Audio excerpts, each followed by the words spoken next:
Some wounds never stop bleeding. They just learn to bleed quietly. Lyra learned that lesson the night an Alpha King's claws tore through her ribs and left marks that would never fully fade. She learned it again every time she looked in the mirror.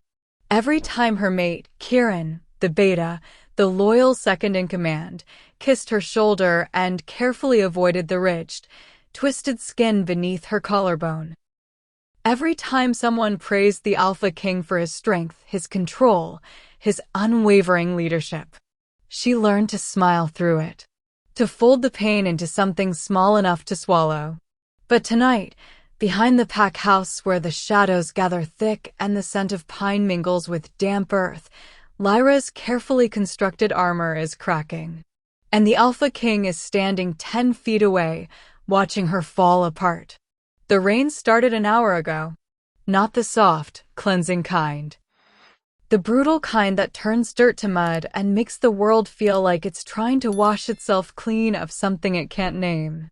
Lyra pressed her back against the rough wooden planks of the pack house, fingers clutching the edge of her sleeve, breath coming in sharp, shallow gasps that tasted like salt and shame. She hadn't meant to come here.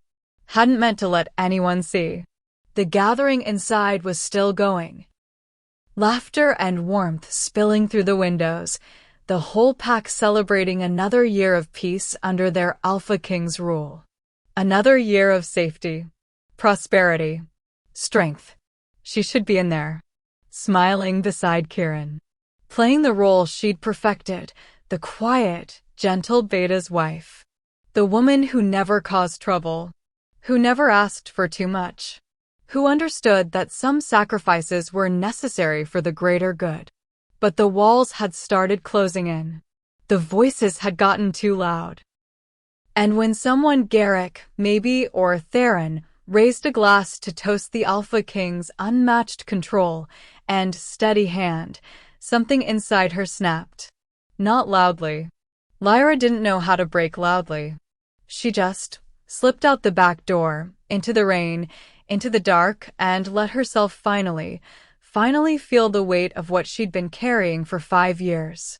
The tears came hot and fast, mixing with the rain on her cheeks.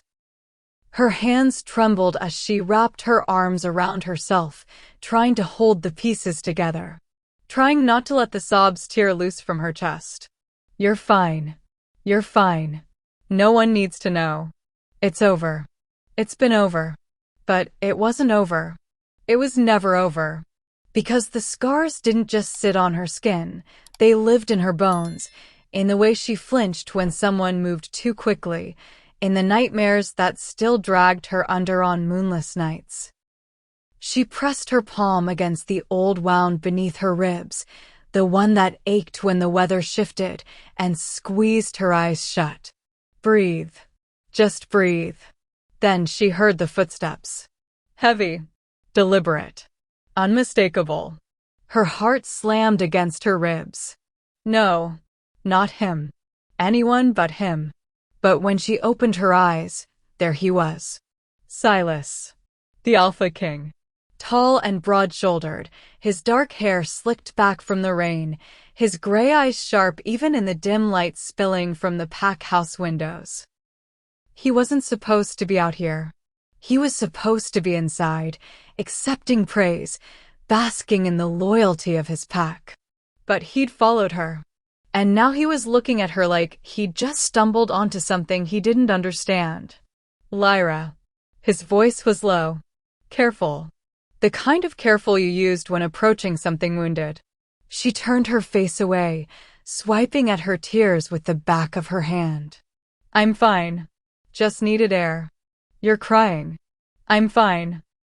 She tried to steady her breathing, tried to pull herself together, but her body was betraying her, shaking, trembling, unraveling under the weight of too many years spent holding everything in.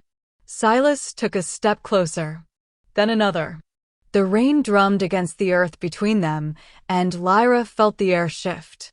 Felt the presence of his wolf, that ancient, powerful thing that lived just beneath his skin. It wasn't aggressive. It wasn't threatening. It was concerned. Lyra, he said again, softer this time. What's wrong? Nothing. Her voice cracked. She hated that it cracked. Hated that she couldn't even lie properly. I just need a minute. Let me help. You can't. Try me. He was close now. Close enough that she could smell the rain on him, the earth and pine and something distinctly him, wood smoke and iron and the wild, untamed scent of an alpha who'd fought too many battles to count. She should tell him to go. Should pull herself together and walk back inside and pretend this never happened. But she was so tired. Tired of pretending. Tired of holding the weight alone. Tired of protecting everyone else from the truth. So when Silas reached out slowly, gently, like she might bolt if he moved too fast, she didn't pull away. His hand hovered near her shoulder. Lyra, he murmured. You're shaking. I'm cold. You're terrified. The word hit her like a punch to the chest. Because he was right. She was terrified. Not of him, not exactly, but of this moment. Of what might happen if the truth finally clawed its way into the light. Silas's brow furrowed, confusion and worry warring across his face. Did someone hurt you? Is it? His gaze flicked toward the pack house, toward the windows where Kieran's silhouette was visible, laughing with the others. Is it Kieran? No. The word came out sharper than she intended. No. Kieran is. He's good to me. Then what? His hand brushed her arm. Just a whisper of contact. But it was enough to shift the fabric of her sleeve. Enough to pull it down, just an inch. Just enough. The world stopped. Silas froze. His eyes locked onto her skin, onto the jagged, uneven scar that twisted across her shoulder and disappeared beneath the neckline of her dress. Old. Healed wrong. The kind of wound that came from claws, not blades. The kind of wound that came from a wolf who'd lost control. Lyra saw the exact moment recognition slammed into him. Saw his face go pale. Saw his wolf recoil inside him like it had been struck. No, he breathed. No, that's not. But it was. She watched him piece it together. Watched the memory surface, the battle 5 years ago, the enemy pack that had ambushed them under the new moon, the frenzy and blood and chaos. The moment his wolf had torn free, wild and uncontrollable, lashing out at anything that moved. He'd been told no one from his pack was seriously hurt. He'd been told the only casualties were enemies. He'd believed it. Because no one had told him otherwise. Because she hadn't told him otherwise. Silas staggered back a step, his chest heaving. You, his voice broke. That was you? Lyra pulled her sleeve back up, fingers trembling. It was an accident. You were. He looked like he might be sick. You were there? I was trying to help. One of our warriors was down, and I went to drag him out of this. She swallowed hard. You didn't see me. You were. It was chaos. Your wolf didn't know. Why didn't you? He dragged a hand through his hair, his composure shattering. Why didn't you tell me? What would it have changed? Everything. The word came out raw. Anguished. I would have Lyra, You would have felt guilty. Her voice was steady now. Eerily steady. You would have blamed yourself. The pack needed you to be strong. They needed their alpha king, not someone drowning in guilt over an accident. So he stared at her, and she saw it then, the horror. The devastation. The way his wolf was howling inside him, a sound so broken it made her chest ache. You've been carrying this for 5 years? She didn't answer. Didn't need to. The rain fell harder. Silas stepped forward again, and this time there was something desperate in the movement. Let me see. Silas. Please. The word cracked something inside her. Because Alpha Kings didn't say please. They commanded. Demanded. Took. But Silas wasn't looking at her like a king. He was looking at her like a man who'd just realized he'd shattered something precious and didn't know how to put it back together. Slowly, so slowly, Lyra let the sleeve fall again. Then the other. The scars were everywhere. Across her shoulder. Down her ribs. One that curved along her collarbone and disappeared beneath her dress. Old wounds. Healed wrong. Hidden under silence and loyalty. Silas made a sound low and broken and barely human. His wolf was collapsing inside him. She could feel it. Could feel the way his power flickered and fractured, the way his control, that iron, unshakable control everyone praised, was crumbling. These weren't supposed to. His hands hovered over her skin, not quite touching, like he was afraid he'd hurt her again. You weren't supposed to. I know. Why? The word was almost a roar. Why didn't you tell anyone? Lyra met his eyes. And for the first time in 5 years, she let him see the truth. Because these weren't the only marks, she whispered. Silas went very, very still. What? She took a shaky breath. The scars you see, those healed. Eventually. Her voice dropped, barely audible over the rain. But there were others. Things that happened after. Things I didn't fight because I thought. She pressed her lips together. I thought if I just stayed quiet, if I just kept my head down and didn't cause problems, it would be enough. That I'd be safe. Who? The word wasn't a question. It was a command. A promise. A threat. It doesn't matter. Who, Lyra? I'm not telling you. She stepped back, wrapping her arms around herself again. Because if I do, you'll tear this pack apart trying to find them. And I've spent 5 years trying to protect you from. I don't want your protection. His voice was shaking now. I want the truth. The truth is I'm tired, Silas. The words tumbled out, unstoppable. I'm tired of pretending I'm fine. Tired of watching everyone celebrate your strength while I'm falling apart. Tired of being the collateral damage no one talks about. The silence that followed was deafening. Silas looked at her, really looked at her. And she saw the moment everything shifted. The guilt. The rage. The protectiveness that was rising in him like a tidal wave. Tell me their names, he said quietly. And I will make sure they never hurt you again. Silas. Tell me, or I will find them myself. She believed him. And that was what terrified her most. Because the Alpha King had just discovered that the one woman whose pain broke him more than any war had been suffering in silence. And now there was no containing what he was about to unleash. If you're already feeling the pull of this story, if something in Lyra's pain or Silas's breaking control is gripping your heart, don't leave. Stay with us. Because at Cindy's Wolfheart Stories, we don't just tell tales. We unravel the ones that refuse to let you go. Hit subscribe. You'll want to see where this goes.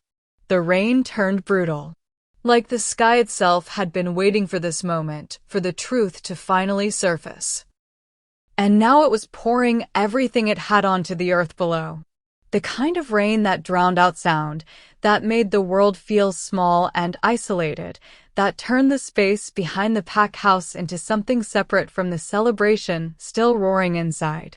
Lyra stood there, soaked through, trembling not from cold, but from the weight of what she'd just unleashed. And Silas. Silas looked like a man standing on the edge of an abyss, staring down into something he'd never wanted to see. His hands were still hovering near her arms, careful not to touch, like he'd forgotten how. Like the discovery of what he'd done, what had been done to her, had short-circuited every instinct except the most primal one. Protect. Destroy whoever caused this. Make it right.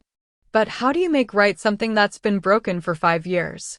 His jaw clenched, the muscle ticking beneath his skin. When he spoke again, his voice was different. Lower. Darker. The kind of tone that made wolves in neighboring territories nervous. I need you to understand something. Lyra's breath caught. I don't care how long it takes. I don't care who I have to go through. His gray eyes locked onto hers, and there was something burning in them now, something fierce and unrelenting. I will find out who hurt you. And when I do. Silas, please. No. The word cut through the rain like a blade. You've spent 5 years protecting everyone else. Protecting me. Something twisted across his face, sharp and agonized. Do you have any idea what that does to me? Knowing you were bleeding, still bleeding, and I was walking around accepting praise for control I clearly never had. It wasn't your fault. It was exactly my fault. He took a step closer, and this time when his hand moved, it didn't hover. It settled on her shoulder, not on the scars, but near them. Close enough that she could feel the warmth of his palm through the wet fabric. I'm the Alpha King. Every wolf in this pack is my responsibility. You were my responsibility. And I failed you. The words hit her differently than she expected. Not with the satisfaction of finally being seen, but with something more complicated. Because the Silas she'd known from a distance. The one who stood at the head of the pack, who made decisions with cold precision, who never let emotion cloud his judgment, was crumbling in front of her. And the man underneath was so much more dangerous. Not to her, but to whoever had made the mistake of thinking her silence meant permission. You didn't know, she said quietly. No one knew. I made sure of it. Why? The question came out raw. Desperate. Why would you do that? Because I was ashamed. Because I thought it was my fault. Because the people who hurt me after told me no one would believe me. Because I was trying to survive the only way I knew how. But she couldn't say any of that. Not yet. So instead, she said, because you had enough to carry. Silas flinched like she'd struck him. For a long moment, he just stared at her. Really looked at her. And Lyra realized with a jolt that maybe he'd never done that before. Not truly. She'd always been peripheral in his world. Kieran's wife, yes, someone to be polite to at gatherings, someone whose name he knew, but not someone he saw. Until now. I should have seen it, he murmured, almost to himself. The way you stand at the edge of every room. The way you flinch when someone raises their voice. The way you... He trailed off, his brow furrowing. The way you never let anyone stand behind you. Lyra's heart stuttered. She hadn't realized he'd noticed. Hadn't realized anyone had noticed. I thought you were just quiet, Silas continued, and there was self-recrimination bleeding into every word. I thought that's who you were. But it wasn't, was it? You weren't born quiet. You were made that way. The accuracy of it stole her breath. Because he was right. She hadn't always been this version of herself, the one who apologized for taking up space, who made herself small, who swallowed her words before they could become problems. Once, before the scars, before the fear, she'd been different. Not loud exactly, but present. Whole. That girl felt like a ghost now. Silas's thumb moved against her shoulder, barely a brush, but it sent heat cascading down her spine. Tell me their names, Lyra. I can't. Why? Because you'll kill them. Yes.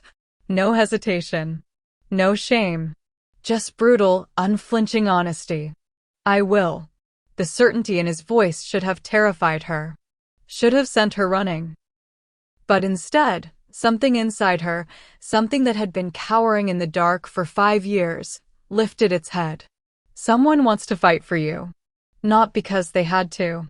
Not because it was politically convenient. But because the idea of someone hurting her had cracked something fundamental in him. You can't, she whispered. If you start tearing into the pack, if you start questioning people, demanding answers, it'll cause chaos. Division. Everything you've built. Do you think I care? His other hand came up, framing her face, forcing her to meet his eyes. Do you think any of it matters if it was built on your suffering? It wasn't. It was. His voice dropped to something barely above a growl.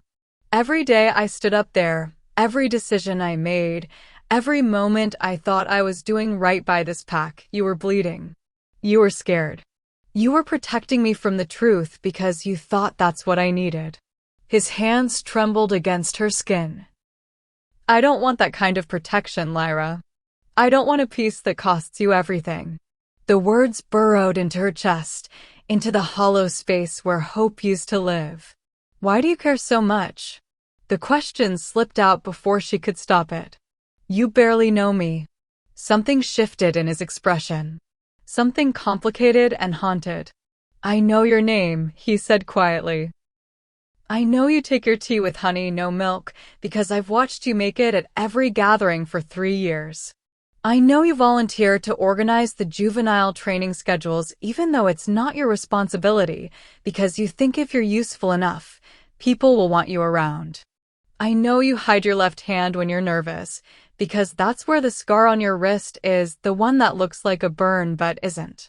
Lyra's blood turned to ice. I know, Silas continued, his voice softening, that you hum when you think no one's listening. Old songs. Lullabies, maybe. And I know that every time someone mentions the battle from 5 years ago, you leave the room. She couldn't breathe. Couldn't process what he was telling her. You've been watching me? I've been seeing you. His thumb brushed her cheek, catching a raindrop or maybe a tear. I just didn't understand what I was seeing until tonight. The vulnerability in his admission cracked something open inside her. Because this wasn't the Alpha King speaking. This was Silas. Just Silas. A man who'd apparently been paying attention to her in ways she'd never imagined, who'd cataloged her habits and hurts without her knowledge, who was now standing in the rain looking at her like she was something precious he'd almost lost. I have my own demons, Lyra. The confession came quiet. Rough. My wolf. He's not the controlled, steady force everyone thinks he is. He's violent. Unpredictable. I've spent my entire life building walls around him, around myself, trying to make sure I never hurt anyone the way my father did. His eyes darkened. But I hurt you anyway. And I can't, his voice broke. I can't carry that without trying to fix it. You can't fix the past. No. His forehead dropped to hers, the gesture so intimate it stole her breath. But I can make damn sure the future is different. The heat of him was overwhelming. The scent, wood smoke and rain and wild, feral wolf, wrapped around her like a living thing. And for the first time in 5 years, Lyra felt something other than fear when someone stood this close. She felt safe, which was insane. Because Silas was dangerous, powerful, capable of violence that would make lesser wolves flee. But his hands were gentle on her face. His wolf, that monstrous thing that had torn through enemies without mercy, was keening softly inside him. Not with aggression, with remorse. Let me help you, he murmured. Let me do what I should have done 5 years ago. And what's that? Protect you. The words settled between them, heavy with promise, with intent. Even if it means going against your own pack, she asked. His eyes burned. Especially then. Lyra's heart was racing now, thundering against her ribs. Part of her wanted to run, to retreat back into the safety of silence and invisibility. But another part, the part that had been screaming silently for 5 years, wanted to let him in. Wanted to believe that maybe, just maybe, she didn't have to carry this alone anymore. I'm scared, she admitted. Of me? Of what happens if I tell you everything? Silas pulled back just enough to look at her fully. Then don't tell me everything. Not yet. His hands slid down to her arms, steadying her. Just tell me one thing. One name. Let me start there. And then what? Then I make sure they understand that touching you is the worst mistake of their life. The feral edge in his voice should have frightened her. But instead, it lit something fierce and aching in her chest. Because no one had ever offered to fight for her before. No one had ever looked at her pain and decided it mattered more than peace. The rain was starting to ease, softening to a steady drizzle. Inside the pack house, someone laughed, a bright, careless sound that felt like it belonged to a different world. Out here, in the dark and the wet and the raw truth, there was only Lyra and Silas and the weight of 5 years crashing down between them. If I tell you, she whispered, everything changes. Good. His voice was steel wrapped in silk. Because the way things have been, that ends tonight. And looking into his eyes, those gray, storm-dark eyes that held fury and guilt and something dangerously close to tenderness, Lyra realized she believed him. Which meant she had a choice to make. Keep hiding. Or let the Alpha King become what he was offering to be. Her protector. Her avenger. Her unexpected savior in a war she'd been fighting alone. Lyra's hands were still shaking. Not from the cold. Not from the rain that had finally stopped, leaving the world dripping and hushed. From the weight of a decision she'd never thought she'd have to make.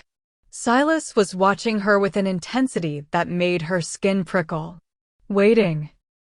Patient in a way that felt dangerous, like the stillness before a lightning strike. His offer hung in the air between them: protection, vengeance, a rewriting of the narrative she'd been trapped in for 5 years. All she had to do was give him a name. Just one. But to give him that, she'd have to go back. Back to the beginning. Back to the reason she'd been in that battle in the first place. Back to the truth she'd buried so deep she'd almost convinced herself it wasn't real. Her breath came shallow as the memories started to surface, unwanted and unstoppable. She'd gotten so good at pushing them down, at keeping the past locked away in a corner of her mind she never visited.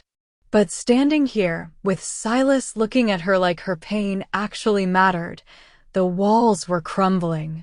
I wasn't always like this, she heard herself say. Silas went very still. Quiet. Careful. The words felt strange in her mouth. I wasn't always Kieran's gentle wife who keeps her head down and doesn't cause problems. I know. She glanced up at him, startled. I told you, he said quietly. I've been seeing you. And the woman I've watched for 3 years? She's not who you really are. She's who you had to become. The accuracy of it stole her breath. He was right. The Lyra who existed now was a construct. A survival mechanism. A version of herself she'd built from the wreckage of who she used to be. Before the scars. Before the fear. Before she learned that being seen was the most dangerous thing in the world. My mother was from the Ashenvale line, she said, the confession falling from her lips before she could stop it. Silas's eyes widened fractionally. Everyone knew about the Ashenvale bloodline. Old magic. Ancient power that ran through certain wolf families like a second heartbeat. Most of the lines had died out centuries ago, bred into obscurity or hunted to extinction by packs who feared what they couldn't control. But some remained. Hidden. Dormant. Waiting. She never told anyone, Lyra continued, her voice distant now, pulled back into memory. When she mated with my father and joined his pack, she buried that part of herself. Cut ties with her family. Pretended to be normal. Her throat tightened. Because she knew what happened to Ashenvale wolves who revealed themselves. Silas said nothing, but his attention was absolute. Total. I didn't know until I was 16. The memory surfaced sharp and clear, her mother's face, pale and frightened, hands gripping Lyra's shoulders in the small kitchen of their cottage.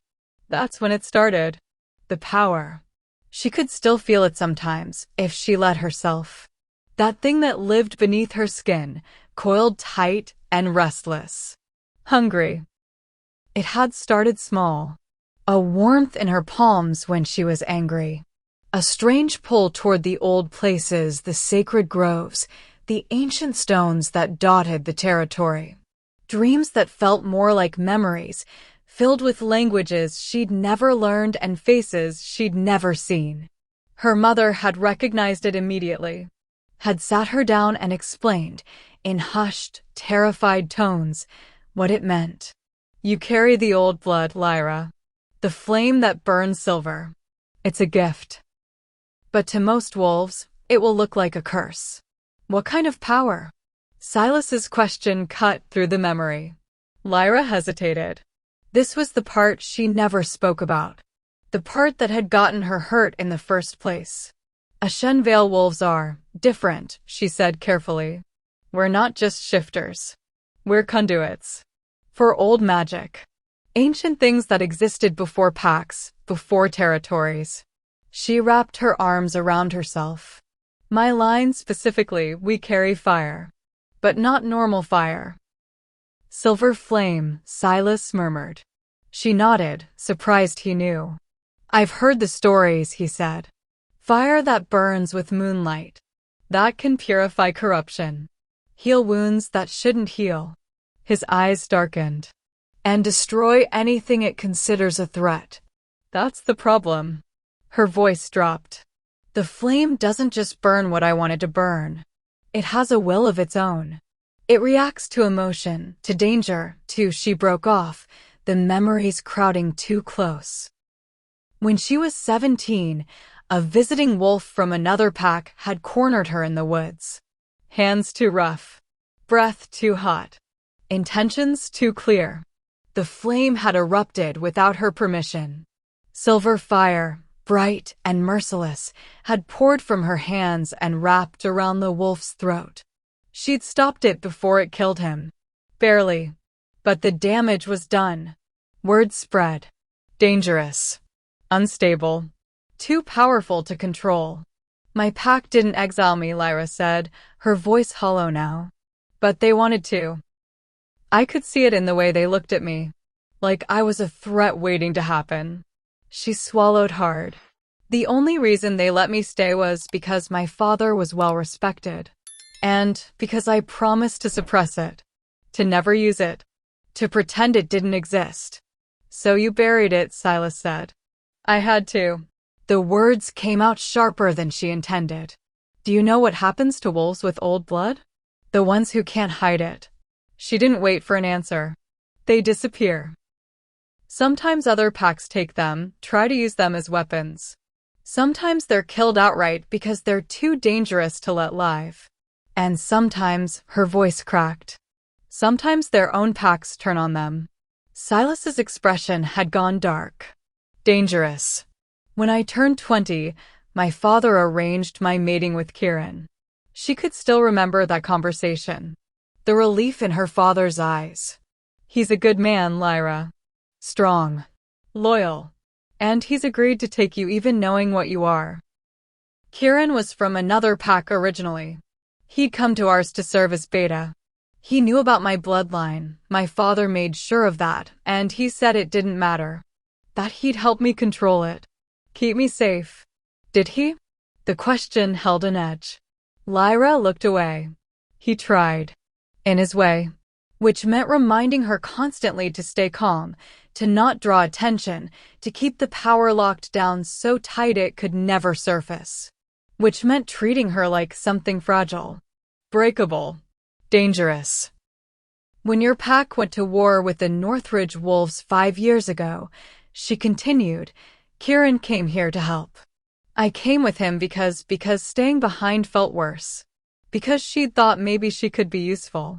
Because she was tired of being treated like a liability. You wanted to prove you were more than your bloodline, Silas said quietly. Yes. The admission hurt. I trained as a healer. I thought if I could help with the wounded, if I could show that I was valuable in normal ways, maybe people would stop looking at me like a loaded weapon. The night of the battle came back in fragments.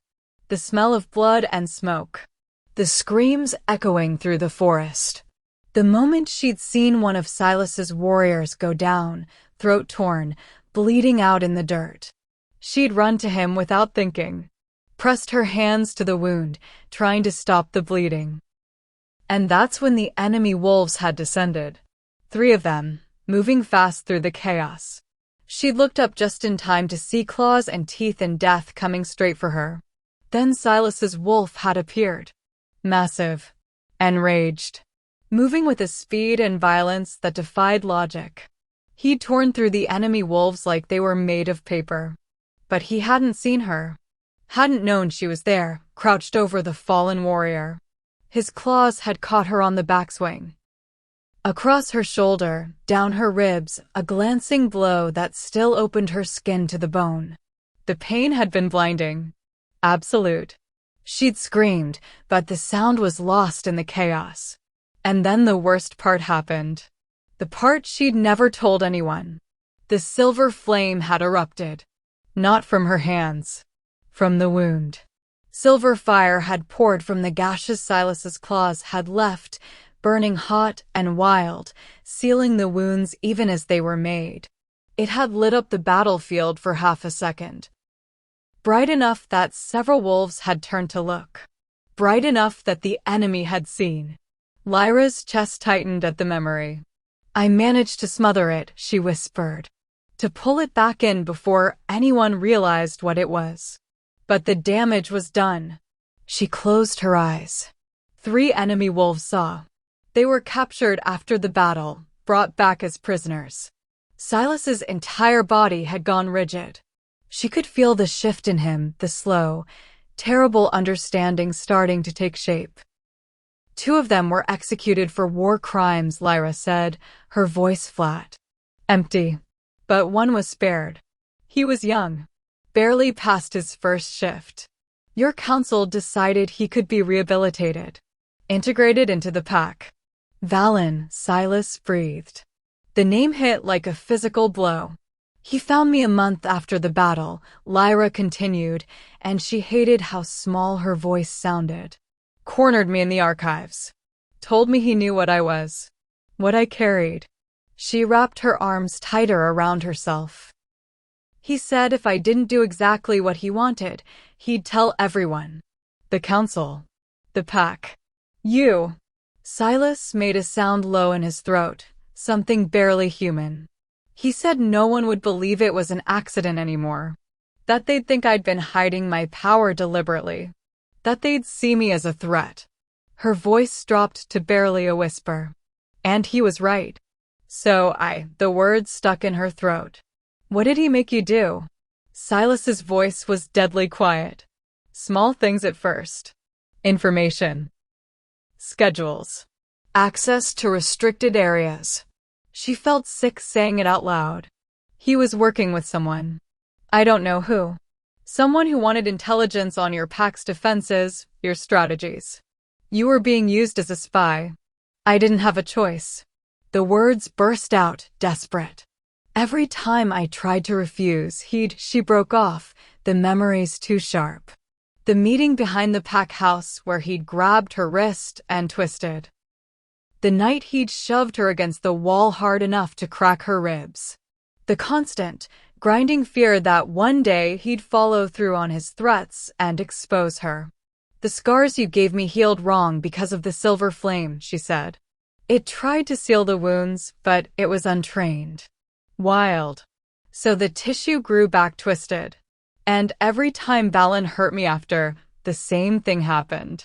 Small marks that should have healed clean turned into, she gestured vaguely at herself. At the evidence hidden beneath her clothes. Silas was shaking now. Actually shaking. His wolf was right there, just beneath the surface, barely contained. Where is he? The words came out more growl than speech. I don't know. He left 3 months ago. Just disappeared. She'd woken up one morning and he was gone, like he'd never existed. I thought I was finally free. But then her voice cracked. Then I realized I'd spent so long being afraid that I didn't know how to stop. Even with him gone, I'm still scared, Silas finished. Yes. He stepped closer, and this time when his hands came up, they didn't hesitate. They settled on her shoulders, careful, reverent, like she was something precious he was afraid of breaking. "You are the bravest person I have ever met," he said, and the intensity in his voice made her eyes burn. "I'm not. You survived." His thumbs brushed the fabric covering her scars. "You survived me. You survived him. You survived 5 years of carrying this alone because you thought protecting everyone else mattered more than protecting yourself." His forehead dropped to hers again. "That's not weakness, Lyra. That's strength I can't even comprehend." The tears came then, hot and unstoppable, because no one had ever called her brave. They'd called her dangerous, fragile, a problem to be managed, but never brave. Silas's arms wrapped around her, pulling her against his chest, and she let herself break. Let the sobs tear free. Let 5 years of pain and fear and exhaustion pour out against the shirt of the Alpha King who'd accidentally started it all. And he held her through it. Steady, unshakable, like he had no intention of ever letting go. "I'm going to find Valen," he murmured against her hair. "And when I do, he's going to wish I'd executed him with the others." Lyra should have protested. Should have told him it was too dangerous, too complicated. But she was so tired of being the one who sacrificed. So instead, she whispered, "Okay," and felt something shift inside her. Something that had been locked away for 5 years. The silver flame stirred. Not with fear. With hope. Silas didn't let go of her for a long time. Long enough that the rain stopped completely. Long enough that the sounds from inside the pack house began to fade as wolves started heading home, satisfied and warm, and completely unaware that their Alpha King's world had just been turned inside out. Long enough that Lyra's tears dried on her cheeks, leaving her feeling hollow and raw and strangely lighter. Like the weight she'd been carrying had finally found someone else strong enough to help bear it. When Silas finally pulled back, his eyes were different. Harder. The gray had gone almost silver, his wolf so close to the surface she could feel the crackle of power in the air between them. "Come with me," he said. Not a command. An invitation. Lyra's heart skipped. "Where?" "Somewhere safe. Somewhere we can think without." He glanced toward the pack house, jaw tight. "Without pretending everything's fine." She should have said no. Should have gone back inside, found Kieran, slipped back into the role of the quiet, gentle wife who never caused trouble. But that version of herself felt like a costume she couldn't bear to put back on. Not tonight. Not after finally telling the truth. So she nodded. Silas's hand found hers, warm, steady, calloused from years of fighting, and he led her away from the pack house, into the forest that bordered the territory. The woods were dark and dripping, the ground soft beneath their feet. Lyra had walked these paths before, but always during the day, always with others. Never like this. Never with the Alpha King moving beside her like a shadow given form, his presence both comforting and dangerous. They walked in silence. Not the uncomfortable kind, but the kind that felt necessary. Like they'd both said too much and not enough, and needed the quiet to process what had just happened. The trees grew denser as they moved deeper. Older. The kind of old that made the air feel thicker, heavy with time and secrets and things that predated the pack by centuries. Lyra felt it before she saw it. The pull. That strange, inexplicable tug in her chest that she'd learned to ignore years ago. The one that whispered this way, come closer whenever she got near the ancient places. Her mother had warned her about it. The old blood calls to the old places. But you must never answer. Because once you do, there's no going back. She'd obeyed. For years, she'd felt the pull and turned away. But now, following Silas through the dark woods, the sensation was getting stronger. Insistent. Almost painful. "Silas," she said quietly. "Where are we going?" He glanced back at her, and something flickered across his face. You feel it, don't you? Her breath caught. Feel what? The pull. He stopped walking, turning to face her fully. I brought you here once before. You were newly mated to Kieran. There was a pack gathering at the northern border, and you wandered away from the group. His eyes searched hers. You came to the edge of the grove and just stood there, staring, like you were listening to something no one else could hear. The memory surfaced, hazy and dreamlike. She'd forgotten about that. Or maybe she deliberately buried it, like she'd buried everything else that reminded her of what she was. I watched you, Silas continued. Watched the way the air around you seemed to shimmer. The way the trees bent toward you like they were trying to touch you. His voice dropped. And then Kieran came and pulled you away, and you never came back. He said it was dangerous, Lyra whispered. That the grove was unstable. That wolves who went in sometimes didn't come out. He was protecting you. Or protecting everyone else from me. Silas's expression darkened. Come on. He started walking again, and after a moment's hesitation, Lyra followed. The pull was getting stronger now. So strong it made her ribs ache. Made the silver flame beneath her skin stir and stretch like something waking from a long sleep. And then the trees opened up. Lyra's breath left her in a rush. The grove. She'd seen it from a distance before, but never like this. Never standing at its edge, close enough to feel the power radiating from the ancient stones that jutted from the earth like broken teeth. It was a circular clearing, maybe 50 feet across, ringed by trees so old their trunks were wider than 3 wolves standing shoulder to shoulder. In the center stood a cluster of standing stones, 7 of them, each twice her height, carved with symbols that seemed to shift and writhe in the moonlight that had finally broken through the clouds. The air here was different. Thicker. Alive. It hummed with power so intense it made her skin prickle and her wolf, usually so quiet, so suppressed, press against the inside of her chest like it was trying to get out. What is this place? She breathed. The heart of the old territory, Silas said. Before there were packs, before there were borders, this land belonged to the first wolves. The ones who carried magic in their blood like a second heartbeat. He moved toward the stones, his movements careful, reverent. My ancestors built their kingdom around this place. Protected it. But they never understood it. Lyra took a step forward, and the moment her foot crossed the threshold into the clearing, everything shifted. The pull became a roar.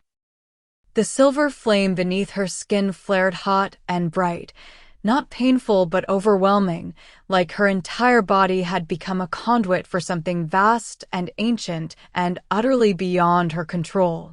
She gasped, stumbling, and Silas was there instantly, hand on her arm. Easy, he murmured. The grove recognizes you. Recognizes, what does that mean? But before he could answer, the symbols on the stones began to glow. Soft at first, then brighter. Silver light, the exact color of the flame that lived beneath Lyra's skin, pouring from the carvings like liquid moonlight. Her heart slammed against her ribs. Silas. It's okay. His voice was steady, but she could hear the awe beneath it. Let it happen. Let what happen? The light spread from the stones to the ground, tracing patterns she couldn't quite follow, circles within circles, spirals and lines and shapes that hurt to look at directly. And then the whispering started. Not words, exactly. More like impressions. Feelings. Ancient knowledge being poured directly into her mind in a language she shouldn't understand but somehow did. Blood of the old line. Daughter of silver flame. The mark-bearer. She who was promised. Lyra's knees buckled. Silas caught her, lowering them both to the ground, his arms solid around her as the grove's power washed over her in waves. What's happening to me? She gasped. The grove is awakening. The voice came from behind them. Female, aged, rough with years. Lyra's head whipped around. An old woman stood at the edge of the clearing, leaning heavily on a gnarled walking stick. Her hair was long and white, her face lined with decades of sun and secrets. But her eyes were sharp and bright and burning with the same silver light that poured from the stones. "Eloan," Silas said, and there was respect in his voice. "I didn't know you were still in the territory. The Grove called me back 3 days ago." Eloan's gaze fixed on Lyra, and something shifted in her expression. Recognition. And something that might have been grief. "I knew it would be soon. I just didn't know it would be her." "Who are you?" Lyra managed. "The last of the keepers." Eloan moved into the clearing with surprising grace for someone so old. "My line has guarded this place for 600 years, waiting for the bloodline to return, waiting for the one who could rekindle the flame that's been dying since the purge." "I don't understand." "The Ashenvale wolves weren't just powerful, child." Eloan stopped a few feet away, her eyes searching Lyra's face. "They were necessary. The old magic that runs through this land, through all the territories, it needs a conduit. A keeper. Someone who can hold the balance between the wolf and the wild, between civilization and the ancient power that predates us all." The words settled over Lyra like a heavy cloak. "For 300 years, there's been no conduit," Eloan continued. "The last Ashenvale keeper died in the purge, and the magic has been slowly dying ever since. The land weakening. The bonds between packs fraying. Wars becoming more frequent, more brutal." She gestured to the stones. "This place should be blazing with power. Instead, it barely flickers." Lyra looked at the silver light still emanating from the carvings and tried to imagine what blazing would look like. "You're saying Lyra is supposed to be this conduit?" Silas's voice was tight. Protective. "I'm saying she already is." Eloan's gaze hadn't left Lyra's face. The moment she bled on this land 5 years ago, the Grove tasted her power, recognized her bloodline, and it's been calling to her ever since. "I bled in battle," Lyra said. "Not here. Blood soaks into earth, child. And earth remembers." Eloan tilted her head. "You felt it, haven't you? The pull. The dreams. The sense that you're meant for something more than the small, quiet life you've been living." "Yes. God, yes." Even when she'd tried to suppress it, even when she'd convinced herself she was content being invisible, there had always been that whisper in the back of her mind. "You're more than this. You're meant for more." "There's a prophecy," Eloan said, her voice taking on a rhythmic quality, like she was reciting something ancient, something memorized and passed down through generations. "Carved into the foundation stone of the first pack. When the flame burns low and the land cries out, the silver child shall rise from blood and betrayal. She will bear the marks of violence and the scars of silence, and from her pain shall come the fire that remakes the world." The words hit Lyra like physical blows. Blood and betrayal. Marks of violence. Scars of silence. It was too specific. Too accurate. "No," she whispered. I'm not. You are." Eloan's voice was gentle but implacable. "Why do you think your power erupted from your wounds? Why do you think the silver flame tried to heal what was broken?" She stepped closer. "Because you're not just a Ashenvale, child. You're the Ashenvale. The one the magic has been waiting for." Silas's arms tightened around her. She didn't ask for this. No one asks for destiny.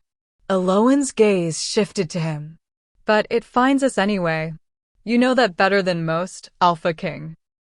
Something passed between them, some understanding Lyra didn't have the context for. "What does it mean?" Lyra asked, her voice small.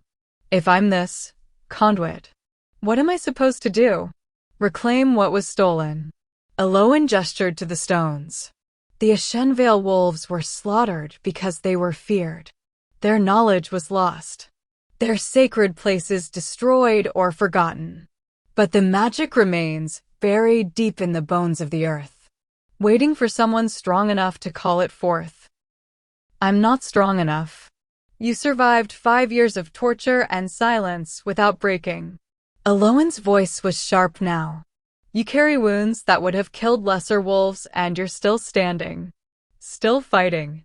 She leaned forward on her walking stick. If that's not strength, I don't know what is. The silver light from the stones pulsed, responding to something, emotion, maybe, or the frantic beating of Lyra's heart. The grove has already accepted you, Aloan said. That's why it's waking.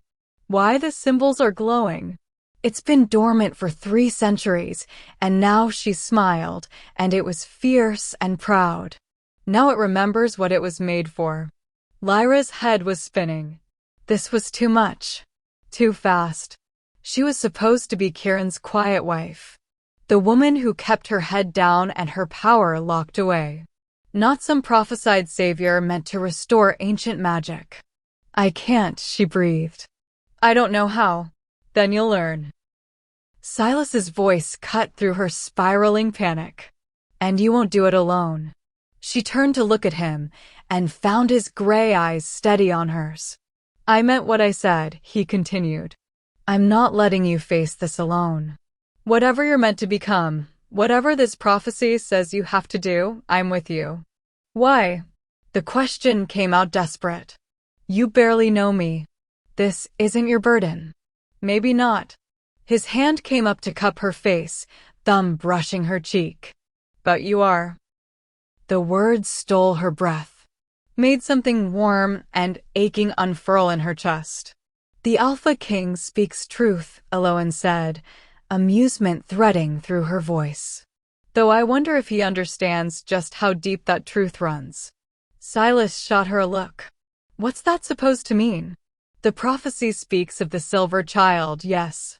But it also speaks of the Shadow King. The one who bears the weight of violence, who is both destroyer and protector. Her smile widened. The one whose wolf is tied to hers by bonds older than memory. The air went very still. Lyra's heart was racing now, thundering so loud she could hear it in her ears. You're saying we're... Silas's voice was rough. Fated? Aloan shrugged. Destined? Bound by prophecy and blood? Call it what you will. But the grove doesn't lie. And it recognized you both the moment you entered. Lyra looked down at the ground beneath them and realized with a start that the silver patterns weren't just surrounding them. They were connecting them. Lines of light running from the stones to where Silas's hand touched her face, where his arms wrapped around her, weaving between them like threads of fate made visible. This is insane, she whispered. Yes, Aloan agreed cheerfully. Most prophecies are. The silver light was fading now, the symbols on the stones dimming back to faint carvings barely visible in the moonlight. But Lyra could still feel it, the power thrumming beneath her skin, the grove's presence like a warm hand pressed to her sternum. Waiting. Watching. Ready to burn if she'd only let it. What happens now? Silas asked. Aloan's expression grew serious. Now the real work begins. Because if the grove has awakened, others will feel it. Others who remember the old magic and fear its return. Her gaze settled on Lyra. You've spent 5 years hiding, child. Those days are over. The world is about to discover what you are.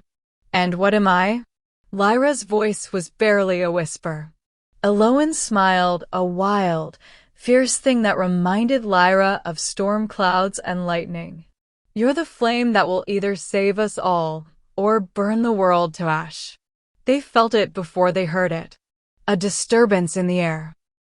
A wrongness that made Silas's wolf snap to attention, and Lyra's newly awakened power flicker beneath her skin like a warning. Aloan's head turned sharply toward the edge of the grove, her weathered face going hard. They're here, she said quietly. Who? Silas was already moving, positioning himself between Lyra and the tree line, his body shifting into a protective stance that looked as natural as breathing. Those who've been watching, waiting. Aloan's grip tightened on her walking stick. The grove's awakening wasn't subtle, Alpha King. Every wolf with even a drop of old blood felt it.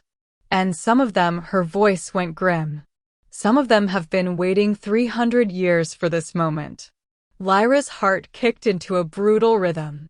The silver light from the stones had faded, but the power still hummed beneath her skin, restless and unfamiliar. She didn't know how to use it, didn't know how to control it, didn't know if it would save her or destroy her if she tried. The first wolf stepped from the shadows. Then another. Then 6 more. They moved into the grove's clearing with the coordinated precision of trained fighters, fanning out to surround them. But these weren't ordinary pack wolves. Lyra could see it in the way they moved, too fluid, too deliberate. And their eyes. Their eyes carried the same silver gleam that marked those with old blood. Ashenvale hunters, Aloan said, and there was something that might have been sorrow in her voice. I was afraid of this. Hunters. Lyra's voice came out thin. But the Ashenvale lines were. Not all of them were slaughtered in the purge. The wolf who spoke was tall, lean, with dark hair shot through with silver and eyes that burned with cold fire. Some of us survived. Scattered. Went into hiding. He took a step closer, and Silas growled, a sound that made the air vibrate. Some of us waited. Waited for what? Silas's voice was pure alpha command, the kind that made wolves instinctively bow their heads. These wolves didn't even flinch. For her. The lead wolf's gaze fixed on Lyra with an intensity that made her skin crawl. For the bloodline to resurface. For the conduit to finally awaken. You felt the grove, Aloan said. It wasn't a question. Every Ashenvale descendant within 5 territories felt it. The wolf's expression was unreadable. The old magic, calling out after centuries of silence. And we came to see if it was true. If the prophecy was finally, he stopped, his gaze raking over Lyra with something between hunger and disgust. Her? This is what the grove chose. The words hit like a slap. Lyra took an involuntary step back, and Silas moved with her, his presence a solid wall at her back. Watch your tone, Silas said, and the threat in his voice was unmistakable. The wolf's lip curled. You don't command us, Alpha King. We don't answer to pack law. We answer to the old ways. The old blood. His attention shifted back to Lyra. Show us. Show you what? Her voice was steadier than she felt. The flame. The mark of the conduit. He gestured impatiently. If you're truly what the grove claims, prove it. Call the silver fire. Show us you're worthy of the power you're supposed to carry. Lyra's throat went tight. Because she didn't know how. Didn't know how to summon the flame at will, how to control it, how to make it do anything except erupt from her in moments of terror and pain. She doesn't have to prove anything to you, Silas said. Then she's useless. The wolf's voice went hard. 300 years we've waited. 300 years of hiding, of suppressing our power, of watching the world tear itself apart because there was no conduit to hold the balance. He took another step forward, and the wolves with him moved as one. If the grove awakened for someone who can't even access the power, then it made a mistake. And we'll correct it. The threat was clear. Aloan's walking stick slammed into the ground, and the sound echoed like thunder. You would threaten the chosen conduit? You would dare. The chosen conduit should be able to defend herself, the wolf interrupted. Unless she's as weak as she looks. Something hot and sharp flared in Lyra's chest. Not fear. Anger. She'd spent 5 years being called weak. Being told she was too dangerous and too fragile in the same breath. Being made to feel like her very existence was a problem that needed to be managed. And she was done. You want to see the flame? The words came out before she could stop them. Lyra, Silas's hand found her arm, steadying. But she shook him off, took a step forward. The lead wolf's eyes gleamed with interest. By all means. She didn't know what she was doing. Didn't have training or technique or any idea how to safely channel the power that lived beneath her skin. But she was tired of being afraid of herself. Tired of letting others define what she was capable of. So she did what she'd been taught never to do. She reached for the silver flame. And it answered. Heat exploded through her veins, not painful but overwhelming, like her entire body had become a furnace. The power poured up from some deep place inside her, wild and hungry and utterly beyond her control. Silver fire erupted from her hands, bright, beautiful, terrible. It didn't burn her, but it burned the air around her, turning the grove silver bright, casting shadows that danced and writhed across the ancient stones. The Ashenvale wolves fell back, eyes wide. Eloin made a sound of approval. And Silas. Silas was staring at her like he'd never seen anything more magnificent in his life. But Lyra couldn't hold it. The flame was too much, too wild, responding to her anger and fear and the desperate need to prove she was more than what everyone thought. It spiraled out of her control, lashing toward the wolves, toward the trees, toward. Silas's hand closed around her wrist. The moment he touched her, something shifted. The flame didn't die. It steadied. Like his presence was an anchor, a grounding point that kept her from being consumed by her own power. The silver fire dimmed to a manageable glow, wreathing her hands, but no longer threatening to incinerate everything in sight. Lyra gasped, her knees threatening to buckle. "I've got you," Silas murmured. "I've got you." The lead wolf was watching them with new intensity. "Interesting." "What?" Silas's voice was sharp. "The Shadow King and the Silver Child." The wolf's gaze moved between them. The prophecy spoke of two, not one. I'd forgotten. Something that might have been respect flickered across his face. "Perhaps the grove chose better than I thought." "Does that mean you'll leave her alone?" Silas's tone suggested that wasn't a request. "It means we'll watch. And wait." The wolf took a step back. "But understand this, if she's truly the conduit, others will come. Others who won't be as generous as we are. Others who remember what Ashenvale power can do and want it destroyed before it grows too strong."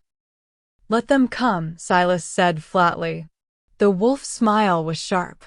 "Brave words, Alpha King. But you're already fighting battles on two fronts. How long before your own pack turns on you for protecting her?" The question hung in the air, poisonous. Because it was already happening.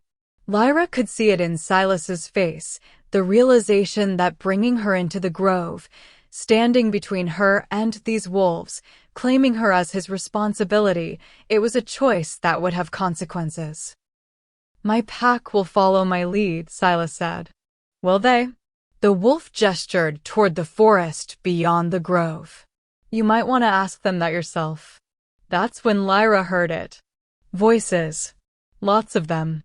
Coming through the woods toward the grove, growing louder by the second. Her heart sank. "What did you do?" Silas's voice went deadly quiet. "We weren't the only ones who felt the awakening." The wolf was already backing toward the tree line, his companions moving with him. "Your pack felt it too. And they have questions." He paused at the edge of the clearing. "Good luck answering them." Then they were gone, melting into the shadows like they'd never been there. Leaving Lyra and Silas alone with Eloin as the sounds of approaching wolves grew closer. Silas turned to her, his face grim. "Listen to me very carefully. When they get here." "There." The shout came from the trees. "I told you I saw light." The first pack member burst into the clearing. Then another. Then a dozen more. Warriors, council members, families, half the pack, it seemed, drawn by the grove's awakening and now standing at the edge of the sacred space, staring at the stones, still faintly glowing with silver light. At Aloan, the mysterious old woman they'd probably never seen before. At Silas, their Alpha King, standing protective and fierce in the center of the grove. And at Lyra, with silver fire still flickering around her hands. Lyra, whose secret had just been exposed to the entire pack. The silence was deafening. Then Kieran pushed through the crowd. Her mate. The beta. The man who'd spent 5 years helping her hide what she was. He looked at her hands, at the silver flame, at her standing beside Silas instead of him. And his face went pale. Lyra, he breathed. What have you done? The accusation in his voice cut deeper than any wound. She hasn't done anything, Silas said, his voice ringing with authority. The Grove. The Grove chose her. One of the council members, Garrick, his gray hair and stern features familiar from 100 pack meetings, stepped forward. His expression was thunderous. A Shenvale power. Old blood. You brought this into our territory. She's been in this territory for 5 years, Silas shot back. She's Kieran's mate. One of us. One of us. Another voice, female this time. Astrid, a senior warrior. She's been hiding forbidden power. How do we know she's not a threat? Because I know her, Kieran said, but his voice lacked conviction. He was staring at Lyra like he'd never seen her before. Like the woman standing in front of him was a stranger. Lyra, tell them. Tell them you have it under control. That you're not. Not what? The words came out harder than she intended. Not dangerous? Not powerful? Not exactly what I am. Kieran flinched. She's the conduit, Aloan said, her voice cutting through the rising murmur of frightened, angry wolves. The one the prophecy spoke of. The Grove has chosen her to restore the balance. The Grove chose wrong. Garrick's voice was flat. Final. Shenvale wolves nearly destroyed the territories 300 years ago. Their power was too great, too unstable. That's why they were purged. They were slaughtered, Lyra said, and she was surprised by how steady her voice was. Hunted down and killed because people were afraid of them. With good reason. Garrick turned to Silas. Alpha King, you must see the danger here. If she loses control, if that power gets out. It won't, Silas said. You can't promise that. I can. And I do. The declaration sent a ripple through the crowd. Because Alpha Kings didn't make promises lightly. And the implications of this one were massive. You're choosing her over the pack's safety? Astrid's voice was incredulous. I'm choosing to protect someone who's been suffering in silence for 5 years while the rest of you celebrated your perfect, peaceful lives. Silas's voice rose, commanding and furious. She was hurt in battle. Scarred.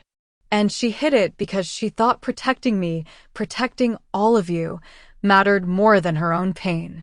He moved closer to Lyra, his presence a shield. If that's the kind of person you think is a threat, then maybe you need to reconsider what threatens you. This isn't about her character, Garrick said. It's about power we can't control. Power that's already attracting attention. He gestured to the Grove. You felt it, didn't you? The others who came? This is just the beginning. She'll bring war to our doorstep. Then we'll fight it, Silas said simply. No. The word came from Kieran. He was looking at Lyra now, and there was something broken in his expression. No, we won't. Because she's leaving. Lyra's heart stopped. What? You're leaving, Kieran repeated, and his voice was shaking. I've spent 5 years trying to help you control this. Trying to keep you safe. Trying to make sure no one found out what you are. He gestured helplessly at the Grove, at the pack. And now everyone knows. And they're right to be afraid. Kieran. I can't protect you anymore, Lyra. I can't, he swallowed hard. You need to go. Before this gets worse. Before people get hurt. The betrayal was absolute. Devastating. Because Kieran had been her anchor. Her safety. The one person she thought would always stand beside her. And he was telling her to leave. If she goes, I go with her. Silas's voice was ice. The crowd erupted. Shouts, protests, demands that their alpha king come to his senses. But Silas ignored them all, his attention fixed on Lyra. You don't have to do this alone, he said quietly. Not anymore. You can't leave your pack, Lyra managed. They need you. And you need someone who won't abandon you the second things get difficult. The words were aimed at Kieran, sharp and unforgiving. Garrick stepped forward. Alpha King, be reasonable. The pack comes first. It always comes first. You can't throw away everything you've built for. For what? Silas turned on him, and his wolf was right there, power radiating off him in waves. For someone who deserves protection? For someone your beta just proved isn't safe in this pack? His voice dropped, dangerous. If you're asking me to choose between Lyra and wolves who would abandon her when she needs help most, you won't like my answer. The silence that followed was thick with tension. Lyra looked around at the faces surrounding them. Fear, anger, suspicion. These were the wolves she'd lived among for 5 years. The ones she'd tried so hard to fit in with. And they were looking at her like she was a monster. Aloan's voice cut through the chaos. The conduit cannot be forced into hiding. The magic will not allow it. She either claims her power here, with the support of this pack, her gaze swept the crowd, or she claims it elsewhere, and you lose the protection her presence provides. Protection? Astrid scoffed. What protection?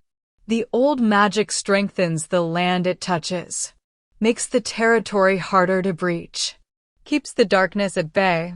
Aloan's smile was sharp. Without a conduit, that protection dies. And the things that have been kept at the borders for 300 years will start to slip through. A few wolves exchanged uneasy glances, but Garrick's expression remained hard. That's a risk we'll take. Better that than harboring power that could destroy us from within. Then you're fools, Aloan said simply. Lyra couldn't breathe. Couldn't think past the roaring in her ears and the way her entire world was crumbling. She'd known this would happen. Known that if anyone discovered what she was, they'd turn on her. But knowing it and experiencing it were two different things. Lyra. Silas's hand found hers, warm and steady. Look at me. She did. His gray eyes were fierce, determined. We leave together, he said. Right now. And we figure out the rest as we go. Your pack made their choice. His jaw tightened. Now I'm making mine. And looking into his eyes, Lyra realized he meant it. The Alpha King was willing to walk away from everything, his pack, his territory, his crown, to stand beside her. It should have felt like victory. Instead, it felt like loss. Because she could see the pain in his face, the cost of what he was offering. And she couldn't let him pay it. No, she said quietly. Silas's eyes widened. What? I won't let you destroy yourself for me. She pulled her hand from his, and it was the hardest thing she'd ever done. Stay with your pack. Be the Alpha King they need. Lyra, I'll go. The words came out steady, even though her heart was shattering. I'll figure out how to control this. How to be what the Grove wants me to be. And when I do, she looked past him, at the wolves who'd rejected her. When I do, you'll wish you'd chosen differently. It wasn't a threat. It was a promise. Silas looked like she'd struck him. But before he could respond, before anyone could say anything else, Lyra turned and walked out of the grove, alone. The silver flame beneath her skin burned hotter with every step. Not with fear anymore. With fury. With determination. with the absolute certainty that she was done being the one who sacrificed. Behind her, she heard Silas calling her name, heard the pack erupting in arguments, heard Aloin's knowing laughter. But she didn't look back, because for the first time in 5 years, Lyra wasn't running away. She was walking toward the fire. And she was going to let it burn. Lyra made it 3 miles before her legs gave out. Not from exhaustion. From the weight of everything that had just happened crashing down on her all at once. The Grove's awakening. The prophecy. The Ashenvale hunters. Her pack, Kieran's pack, looking at her like she was a disease they needed to excise before it spread. And Silas. Silas, who'd been willing to throw away his crown for her. She collapsed against the trunk of a massive oak, sliding down until she was sitting in the dirt and dead leaves, her breath coming in ragged gasps. The silver flame was still restless beneath her skin, crackling and shifting like it was trying to decide whether to comfort her or consume her. The forest around her was dark and quiet, the kind of deep night silence that made every sound feel amplified. An owl called somewhere in the distance. Wind rustled through branches overhead. And footsteps approached from behind. Heavy, deliberate, familiar. Lyra didn't turn around. I told you to stay with your pack, she said. And I ignored you. Silas's voice was closer than she expected. You're going to have to get used to that. You can't just. I can. He moved around the tree, coming into view. His expression was set, determined. And I did. Garrick can handle the pack for a night. Right now, you're more important. The words shouldn't have hit as hard as they did. But they burrowed into her chest, into the hollow places that had been empty for so long she'd forgotten what it felt like to have someone choose her first. They're afraid of me, she whispered. I know. Kieran told me to leave. I know that too. Silas crouched down in front of her, bringing himself to eye level. And he's an idiot.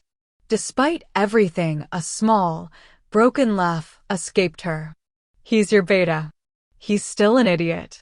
Silas reached out slowly, giving her time to pull away. When she didn't, his hand settled on her knee. Warm. Grounding. 5 years he had you. 5 years he could have helped you learn to control your power, could have made you feel safe enough to embrace what you are instead of hiding it. His jaw tightened. Instead, he kept you small. Kept you quiet. And the moment things got difficult, he threw you away. The blunt assessment stung because it was true. Kieran had loved her in his way, but it had been a conditional love. One that required her to be manageable, controllable, not too much trouble. The moment she became complicated, he'd chosen the pack over her. I shouldn't be surprised, Lyra said quietly. Everyone always does. Everyone hasn't met you.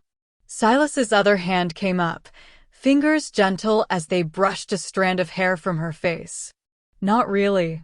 They've met the version you had to become to survive. But the woman underneath. The one with silver fire in her veins and enough strength to carry 5 years of pain without breaking, they don't know her at all. Lyra's throat tightened. You don't know her either. Then let me. The words were soft. Earnest. Let me see all of you. Not the quiet wife who apologizes for existing. Not the dangerous Ashenvale the pack fears. Just you. It was too much. Too overwhelming to have someone look at her like she was worth knowing, worth protecting, worth choosing. Why? The question came out broken. Why do you care so much about someone you barely know? Silas was quiet for a long moment. Then he sat down fully, his back against the tree trunk beside her, close enough that their shoulders almost touched. I told you my wolf is violent, he said finally. Unpredictable. That I've spent my life building walls to contain him. Yes. I didn't tell you why. He stared out into the dark forest, and something shifted in his expression. Something haunted. My father was alpha before me. Strong. Respected. loved by the pack. His voice went flat. And behind closed doors, he was a monster. Lyra's breath caught. He had perfect control in public, Silas continued. Could shift at will, could command his wolf with precision. But in private, his hands clenched. In private, his wolf ran wild. And my mother paid the price. The words settled between them, heavy with old pain. I was 12 when I understood what was happening. 16 when I tried to stop it. He turned his hands over, staring at his palms like he could still see blood there. He nearly killed me. Would have, probably, if the pack hadn't heard the fight and intervened. Silas. My mother told everyone it was a training accident. That my father had been teaching me to fight and things got out of hand. His smile was bitter. The pack believed her. Because Alpha Gregor would never hurt his own son on purpose. He was too controlled. Too perfect. Lyra understood, suddenly, why he'd looked so devastated when he'd seen her scars. Why the idea that he'd hurt her, even accidentally, had shattered something inside him. He died 2 years later, Silas said.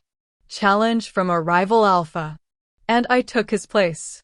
He looked at her then, and his eyes were raw. I swore I would never be like him. Never let my wolf hurt someone I was supposed to protect. So I built walls. Trained until I could shift without thinking. Learned to suppress every violent impulse until my control was perfect. But it wasn't, Lyra said quietly. The night of the battle. I lost it. The admission came out rough. For 10 minutes, I was exactly what I'd spent my life trying not to be. A monster with claws and no control. His voice dropped. And you got caught in the middle. It wasn't your fault. Wasn't it? He turned to face her fully. I failed you twice, Lyra.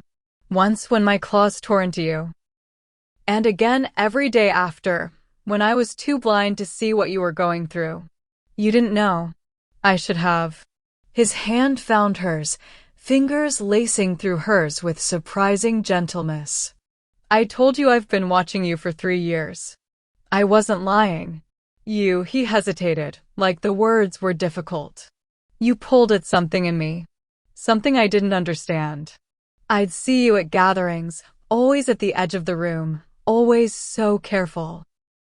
And my wolf would fixate on you in ways I couldn't explain. Lyra's heart was racing now. I told myself it was nothing, Silas continued. That I was just noticing you because you were Kieran's mate, because you were part of the pack. But it wasn't nothing. His thumb brushed across her knuckles, the touch sending heat cascading up her arm. Every time you left a room, my wolf would want to follow. Every time someone raised their voice around you and you flinched, he'd want to tear their throat out. The mate bond, Lyra whispered, remembering what Aloan had said. The prophecy. Maybe. His gray eyes searched hers. Or maybe I just recognized something in you that I understood. Pain that gets buried deep because showing it feels too dangerous. Strength that comes from surviving things that should have broken you. He leaned closer, and the space between them felt charged. Electric. Maybe I saw you, Lyra. Really saw you. Even before I understood what I was seeing. The vulnerability in his admission cracked something open in her chest. Because this wasn't the Alpha King speaking. This was just a man who'd spent his life trying not to become his father, who'd built his identity around control and protection, and who'd just discovered he'd failed the one person his wolf had been drawn to. I'm scared, she admitted. Of what? Of this. Of you. Of what happens if I let myself believe, she broke off, the words catching in her throat. Believe what? That someone could want me. All of me. Including the parts that are dangerous and damaged and beautiful. The word stopped her cold. What? Silas's free hand came up to cup her face, and the touch was so gentle it made her eyes burn. You're beautiful, Lyra. The scars, the power, the strength it took to survive all of it. His forehead dropped to hers, the gesture intimate enough to steal her breath. And I don't just want the easy parts. I want the complicated ones. The messy ones. The ones you think make you unlovable. You don't know what you're asking for. Then show me. His voice was barely above a whisper now. Show me the worst parts. The things you think will make me run. And I'll show you mine. Lyra's hands were shaking. Because no one had ever offered her this before. Complete acceptance. Not tolerance. Not management. But genuine, unflinching acceptance of everything she was. I'm angry, she said, the confession tumbling out. All the time. Underneath the quiet, underneath the careful, I'm so angry I can barely breathe sometimes. Good. The response surprised her. Good. You should be angry. Silas's voice was fierce. You were hurt. Used. Betrayed by people who should have protected you. If you weren't angry, I'd be worried. The anger feeds the flame, she continued. Makes it harder to control. That's why I've been suppressing it. Why I've tried so hard to stay calm and quiet and small, Silas finished. But you're not small, Lyra. You were never meant to be. The words hit her like a physical force. Because he was right. She'd spent 5 years longer, maybe, trying to compress herself into something manageable. Something that wouldn't threaten anyone or draw attention or cause problems. And it had been killing her. Slowly. Silently. From the inside out. What if I can't control it? The question came out small. Frightened. What if the Grove chose wrong and I'm just... Then we figure it out together.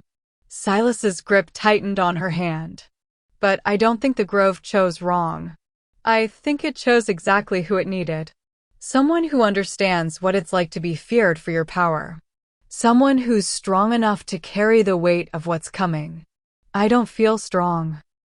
Because you've been using all your strength to hold yourself back. His eyes burned into hers. Imagine what you could do if you stopped fighting yourself and started fighting for yourself instead. The idea was terrifying. And exhilarating. I don't know how to do that, she whispered. So learn. His voice softened. And while you're learning, let me stand beside you. Not in front of you, trying to control you like Kieran did. Not behind you, expecting you to protect me. Beside you. His hand slid from her face to her shoulder, steady and warm. As your equal. Your partner. He stopped, the word hanging unspoken between them. Mate. The prophecy had called them bound by blood and destiny. But this felt like something more. Something chosen. If I let you in, Lyra said slowly, if I let myself trust this, what happens when you realize I'm too much? Too complicated? I won't. The certainty in his voice was absolute. Because I already know what you are. And I'm still here. Their faces were inches apart now. Close enough that she could feel the warmth of his breath. Could see the silver flecks in his gray eyes. Could count the heartbeats that separated her from making a choice that would change everything. Silas. I see you, he murmured, echoing the words from earlier. All of you. The quiet healer who volunteered for a battlefield she wasn't prepared for. The woman who protected her abuser's victims by taking the abuse herself. The Ashenvale descendant with silver fire in her veins who's terrified of her own power. His thumb brushed her cheek. And the fierce, angry, beautiful survivor who just walked away from an entire pack with her head held high. I didn't feel fierce, she admitted. I felt broken. You can be both. His voice dropped lower, intimate. Breaking doesn't mean you're weak. It means you're finally letting yourself feel what you've been holding back. And from the broken places. His gaze flicked to her hands, where silver light was starting to gather again, responding to her emotions. From the broken places, new things can grow. The flame wrapped around her fingers, gentle this time. Not destructive. Beautiful. Like moonlight made tangible. Silas watched it with wonder in his eyes. Do you feel that? Feel what? Your power. It responds to me. He held out his hand, and the silver flame reached toward him like it recognized something. Or I respond to it. Maybe both. When his fingers brushed the light, it didn't burn him. It danced across his skin, weaving between his fingers and hers, connecting them with threads of ancient magic that hummed with recognition. The Shadow King and the Silver Child, Lyra murmured. That's what the Ashenvale Hunter called us. Fitting. Silas's smile was small but genuine. You light the darkness. I contain it. Balance. Is that what this is? I don't know what this is. His honesty was refreshing. But I know I've never felt anything like it. And I know he hesitated, then continued with quiet intensity. I know that when I'm near you, my wolf doesn't feel violent. He feels settled. Like he's been searching for something his entire life and finally found it. Lyra's breath hitched. Because she felt it too. That strange sense of rightness that made no logical sense. They barely knew each other. Had barely spoken before tonight. But standing here in the dark with silver flame dancing between their joined hands, she felt more seen, more understood, more safe than she had in years. I don't know how to do this, she admitted. Do what? Trust someone. Let someone in. I've spent so long protecting myself that I don't know how to stop. Then don't stop completely. Silas leaned in, close enough that his lips almost brushed her temple. Keep your walls with everyone else. But with me, his voice dropped to something that sounded almost vulnerable. With me, maybe you could try lowering them. Just a little. Just enough to let me stand beside you instead of on the other side. It was such a simple request. And so impossibly difficult. But looking into his eyes, seeing the same wariness, the same fear of being hurt, the same desperate hope that maybe this time things could be different, Lyra made a choice. She leaned forward, closed the distance between them, and rested her forehead against his. Not a kiss, but something almost more intimate. A moment of complete vulnerability. Complete trust. Okay, she whispered. Silas's arms came around her, careful and steady, and pulled her close. And for the first time in 5 years, maybe longer, Lyra let herself be held without calculating how quickly she could escape if things went wrong. The silver flame wrapped around them both, warm and gentle, no longer a weapon or a curse. Just power. Waiting. Ready to burn when she called it. But for now contained. Peaceful. Home. They sat there in the dark, wrapped in each other and ancient magic, while the forest whispered secrets around them. And Lyra realized something profound. She'd spent so long running from herself that she'd forgotten what it felt like to run toward something instead. Toward hope. Toward connection. Toward a future where maybe, just maybe, she could be both powerful and loved. When this is over, Silas murmured against her hair, when we've dealt with whatever's coming and you've claimed your power fully, what do you want? The question caught her off guard. Because no one had ever asked her what she wanted before. Only what she could do for them. I want, she paused, the answer forming slowly. I want to stop being afraid. I want to look at my reflection and see strength instead of scars. I want, her voice dropped. I want to know what it feels like to be chosen. Not tolerated. Not managed. Actually chosen. You're already chosen, Silas said quietly. By the grove. By the prophecy. By, he pulled back just enough to look at her. By me. The declaration hung between them, raw and honest and terrifying. You don't have to say that, Lyra started. I'm not saying it because I have to. His gray eyes held hers. I'm saying it because it's true. Whatever happens next, whatever comes for us, I choose you, Lyra. Your fire. Your fear. Your fury. All of it. And looking at him, at the Alpha King who'd walked away from his pack to sit in the dirt beside her, who'd offered her protection and partnership and complete acceptance, Lyra felt something inside her shift. The careful walls she'd built, the armor she'd worn, the determination to never need anyone. It cracked. Not breaking. Opening. Letting in light for the first time in years. "I choose you too," she whispered. And meant it. Silas's smile was devastating. Then his lips found hers. Soft at first. Questioning. Giving her every chance to pull away. But Lyra didn't pull away. She leaned in. Let herself feel. Let herself want. Let herself have this one moment of perfect, terrifying, beautiful connection. The kiss deepened, and the silver flame blazed brighter, wrapping around them like a blessing. Like a promise. Like the beginning of something that would either save them both, or burn the world to ash. They stayed in the forest until dawn began to creep across the horizon, painting the sky in shades of gray and gold. Lyra had never felt more awake, more alive. The kiss had shifted something fundamental between them. Not just attraction, though that was there, undeniable and fierce, but understanding. The kind that came from two people who'd spent their lives carrying weight alone, suddenly realizing they didn't have to anymore. Silas sat with his back against the oak, one arm wrapped around her shoulders, her head resting against his chest. She could hear his heartbeat, steady and strong, a rhythm that somehow made the silver flame beneath her skin settle into something almost peaceful. Almost. Because even in this moment of quiet, she could feel it. The pull. The grove, calling to her from miles away, a constant hum at the edge of her awareness that whispered, come back, there's more you need to see. You feel it, don't you?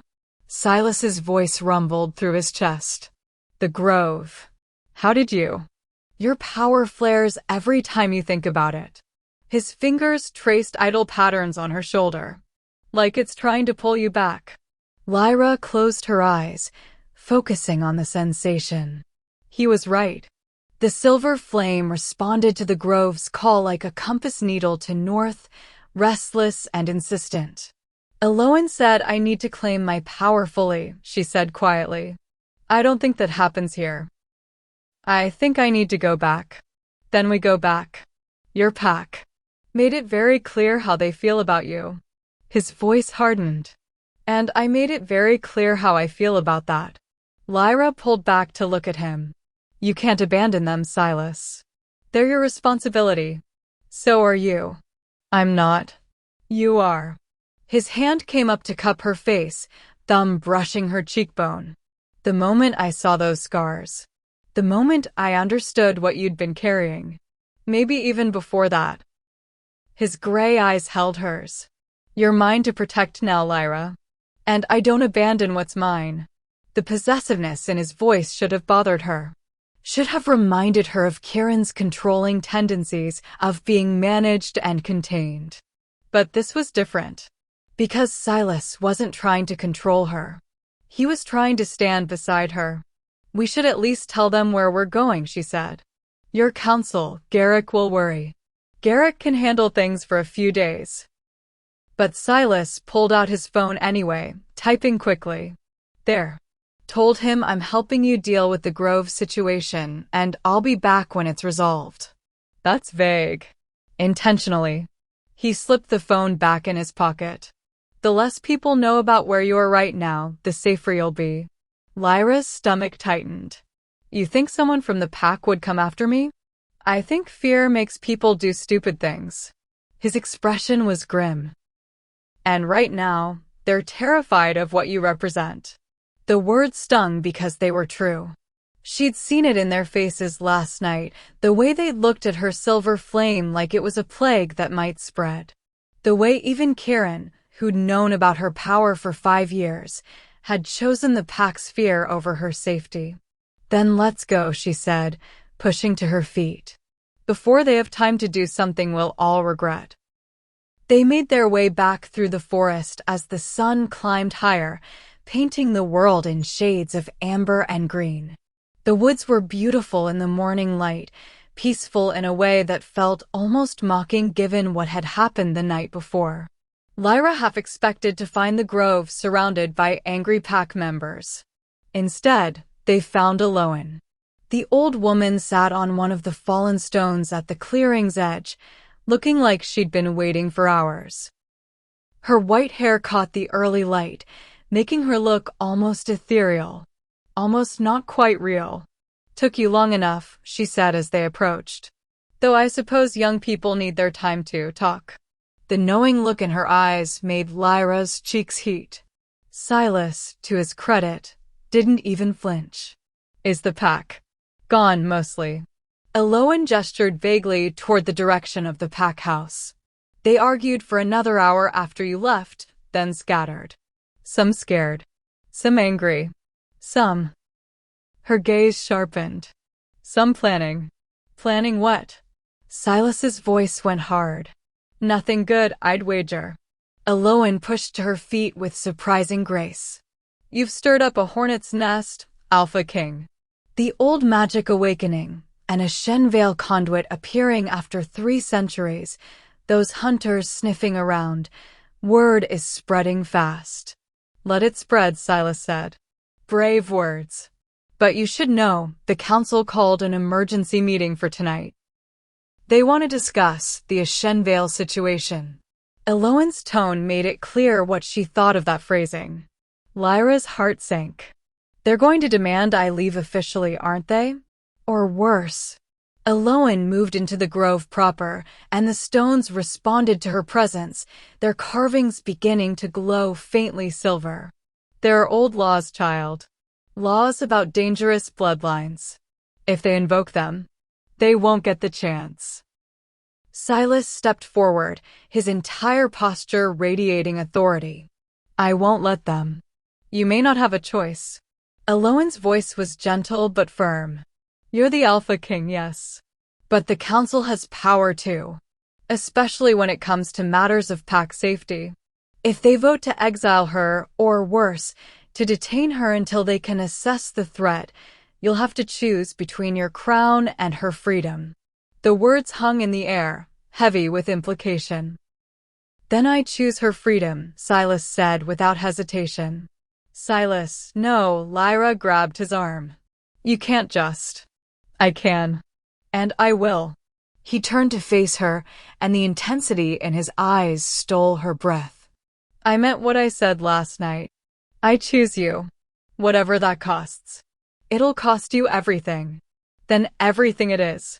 Aloan was watching them with something that might have been approval. "You're both fools. But brave fools, at least."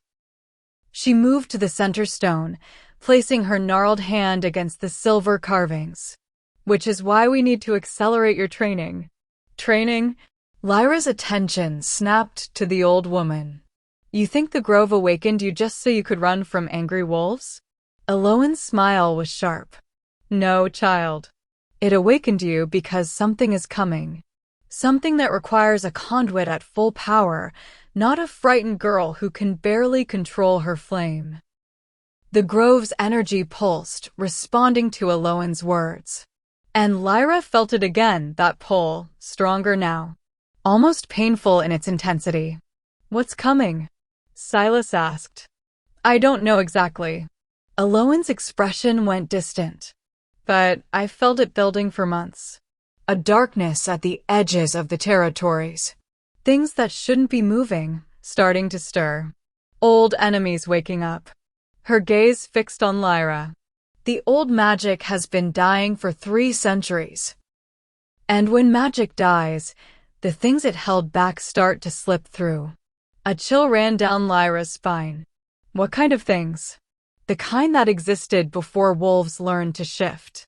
Before we built packs and territories and laws." Aloan's voice dropped. "The kind that the Shenvale wolves were created to fight." The revelation hit like a physical blow. "We weren't just powerful," Lyra said slowly. "We were guardians," Aloan finished. "Keepers of the balance. protectors of the veil between the world we know and the things that lurk in the spaces between. She gestured to the stones. This grove, and others like it scattered across the territories, they're anchor points. Places where the veil is strongest. And the conduit, she looked at Lyra. The conduit is the key that keeps those anchors active. But there hasn't been a conduit for 300 years, Silas said. If the veil has been weakening all this time, then we're long overdue for something to break through. Eloan's expression was grim, which is why Lyra needs to learn to use her power. Now, before whatever's coming arrives and finds us unprepared. Lyra's hands were shaking. This was so much bigger than pack politics. Bigger than her personal safety or Silas's crown or anything she'd imagined. I don't know how, she admitted. The flame only comes when I'm emotional, scared, or angry, or... That's because you've been suppressing it. Eloan moved toward her, eyes sharp. Treating it like an enemy instead of an extension of yourself. But emotion isn't the problem, child. Resistance is. She reached out, her weathered hand settling over Lyra's heart. The silver flame doesn't want to destroy you. It wants to protect you. To protect everyone. But you have to let it. I've tried. No, you fought. Eloan's voice was surprisingly gentle.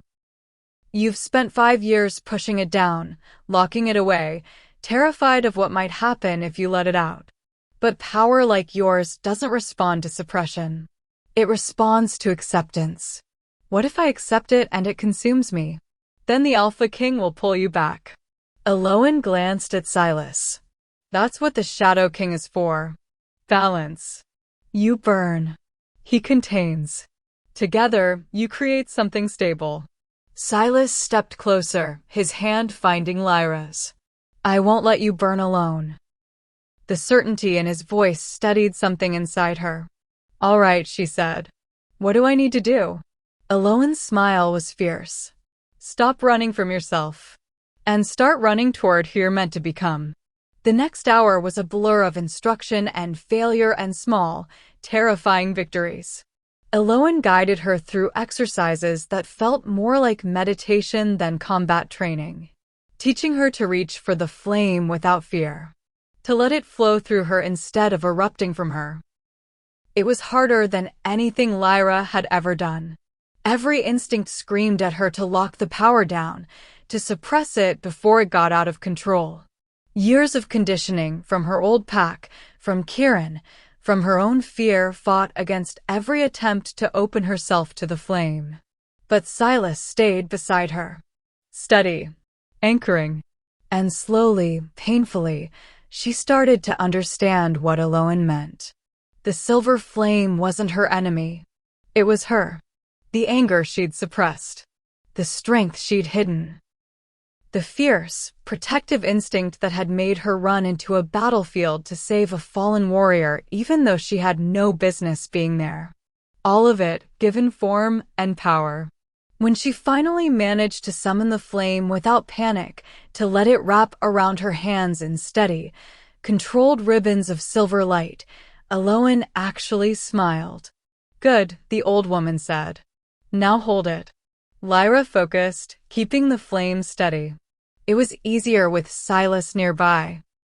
She could feel his presence like a counterweight, his wolf's energy intertwining with hers in ways that shouldn't be possible, but somehow were. Now release it. Not in an explosion. In a controlled flow. Lyra took a breath, aimed at one of the standing stones, and let the flame pour forth.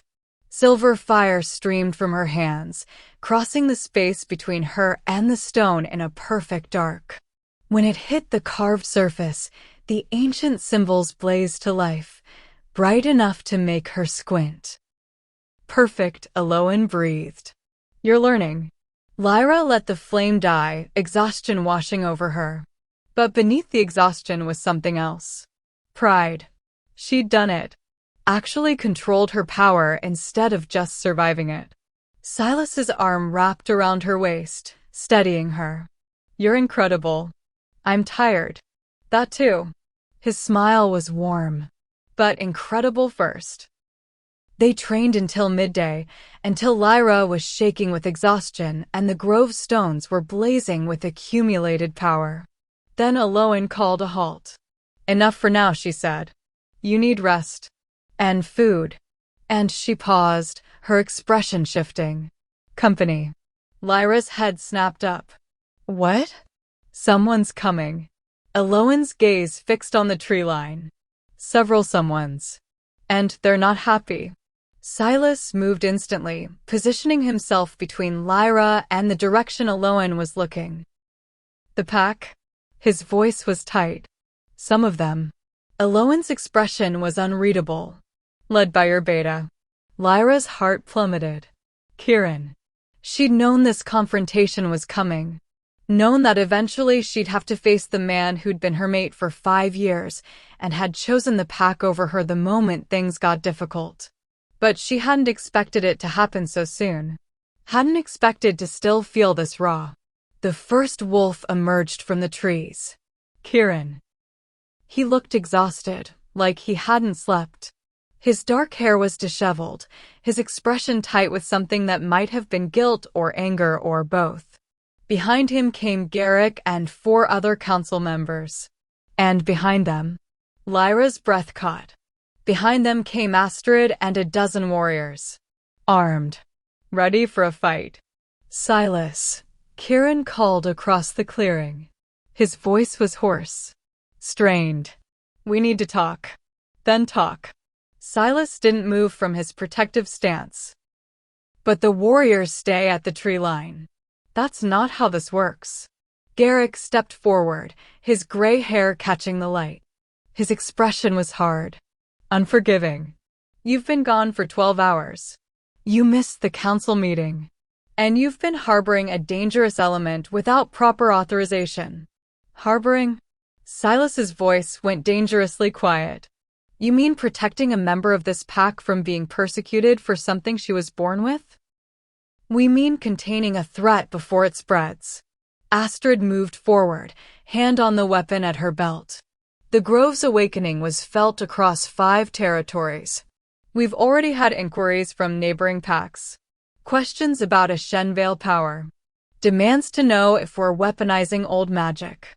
"We're not weaponizing anything," Lyra said, finding her voice. "I'm not a weapon." "No?" Garrick's gaze raked over her, cold and assessing. "Then what are you?" The question hit harder than it should have. Because she still didn't have an answer. "She's the conduit," Aloan said, her voice cutting through the tension. "The one the prophecy spoke of. The Grove's chosen keeper." "Prophecy is just another word for justification," Garrick shot back. "The Ashenvale wolves used prophecy to claim they were necessary. That their power was for everyone's protection. And then they turned that power on anyone who questioned them." "That's not true." Lyra started. "Isn't it?" Astrid's expression was fierce. "The histories say the Ashenvale lines became tyrants. That they used their control over the old magic to dominate other packs. That's why they were purged." "The histories were written by the ones who did the purging," Aloan said quietly. "Victors write the stories, child. And they rarely write themselves as villains." "Enough." Kieran's voice cracked like a whip. "We're not here to debate history. We're here because the council has made a decision." His gaze fixed on Lyra, and there was pain in his eyes. Real, genuine pain. "Lyra, you need to come with us." "No." Silas's voice was absolute. "This isn't your choice. It's exactly my choice. I'm the Alpha King. And I say she stays." "The council has invoked the ancient protocols," Garrick said, and his tone was almost apologetic. Almost. "In cases where a pack member presents a clear and present danger to the territory, the council can override even the Alpha's authority. It requires a unanimous vote." He paused. "We voted an hour ago. Unanimously." The words settled like stones in Lyra's stomach. "What does that mean?" Silas's voice was deadly quiet. It means Lyra is to be detained pending a full assessment of her power and the threat she represents. Garrick's expression was implacable. She'll be held in the secure wing of the pack house. Comfortable, but contained.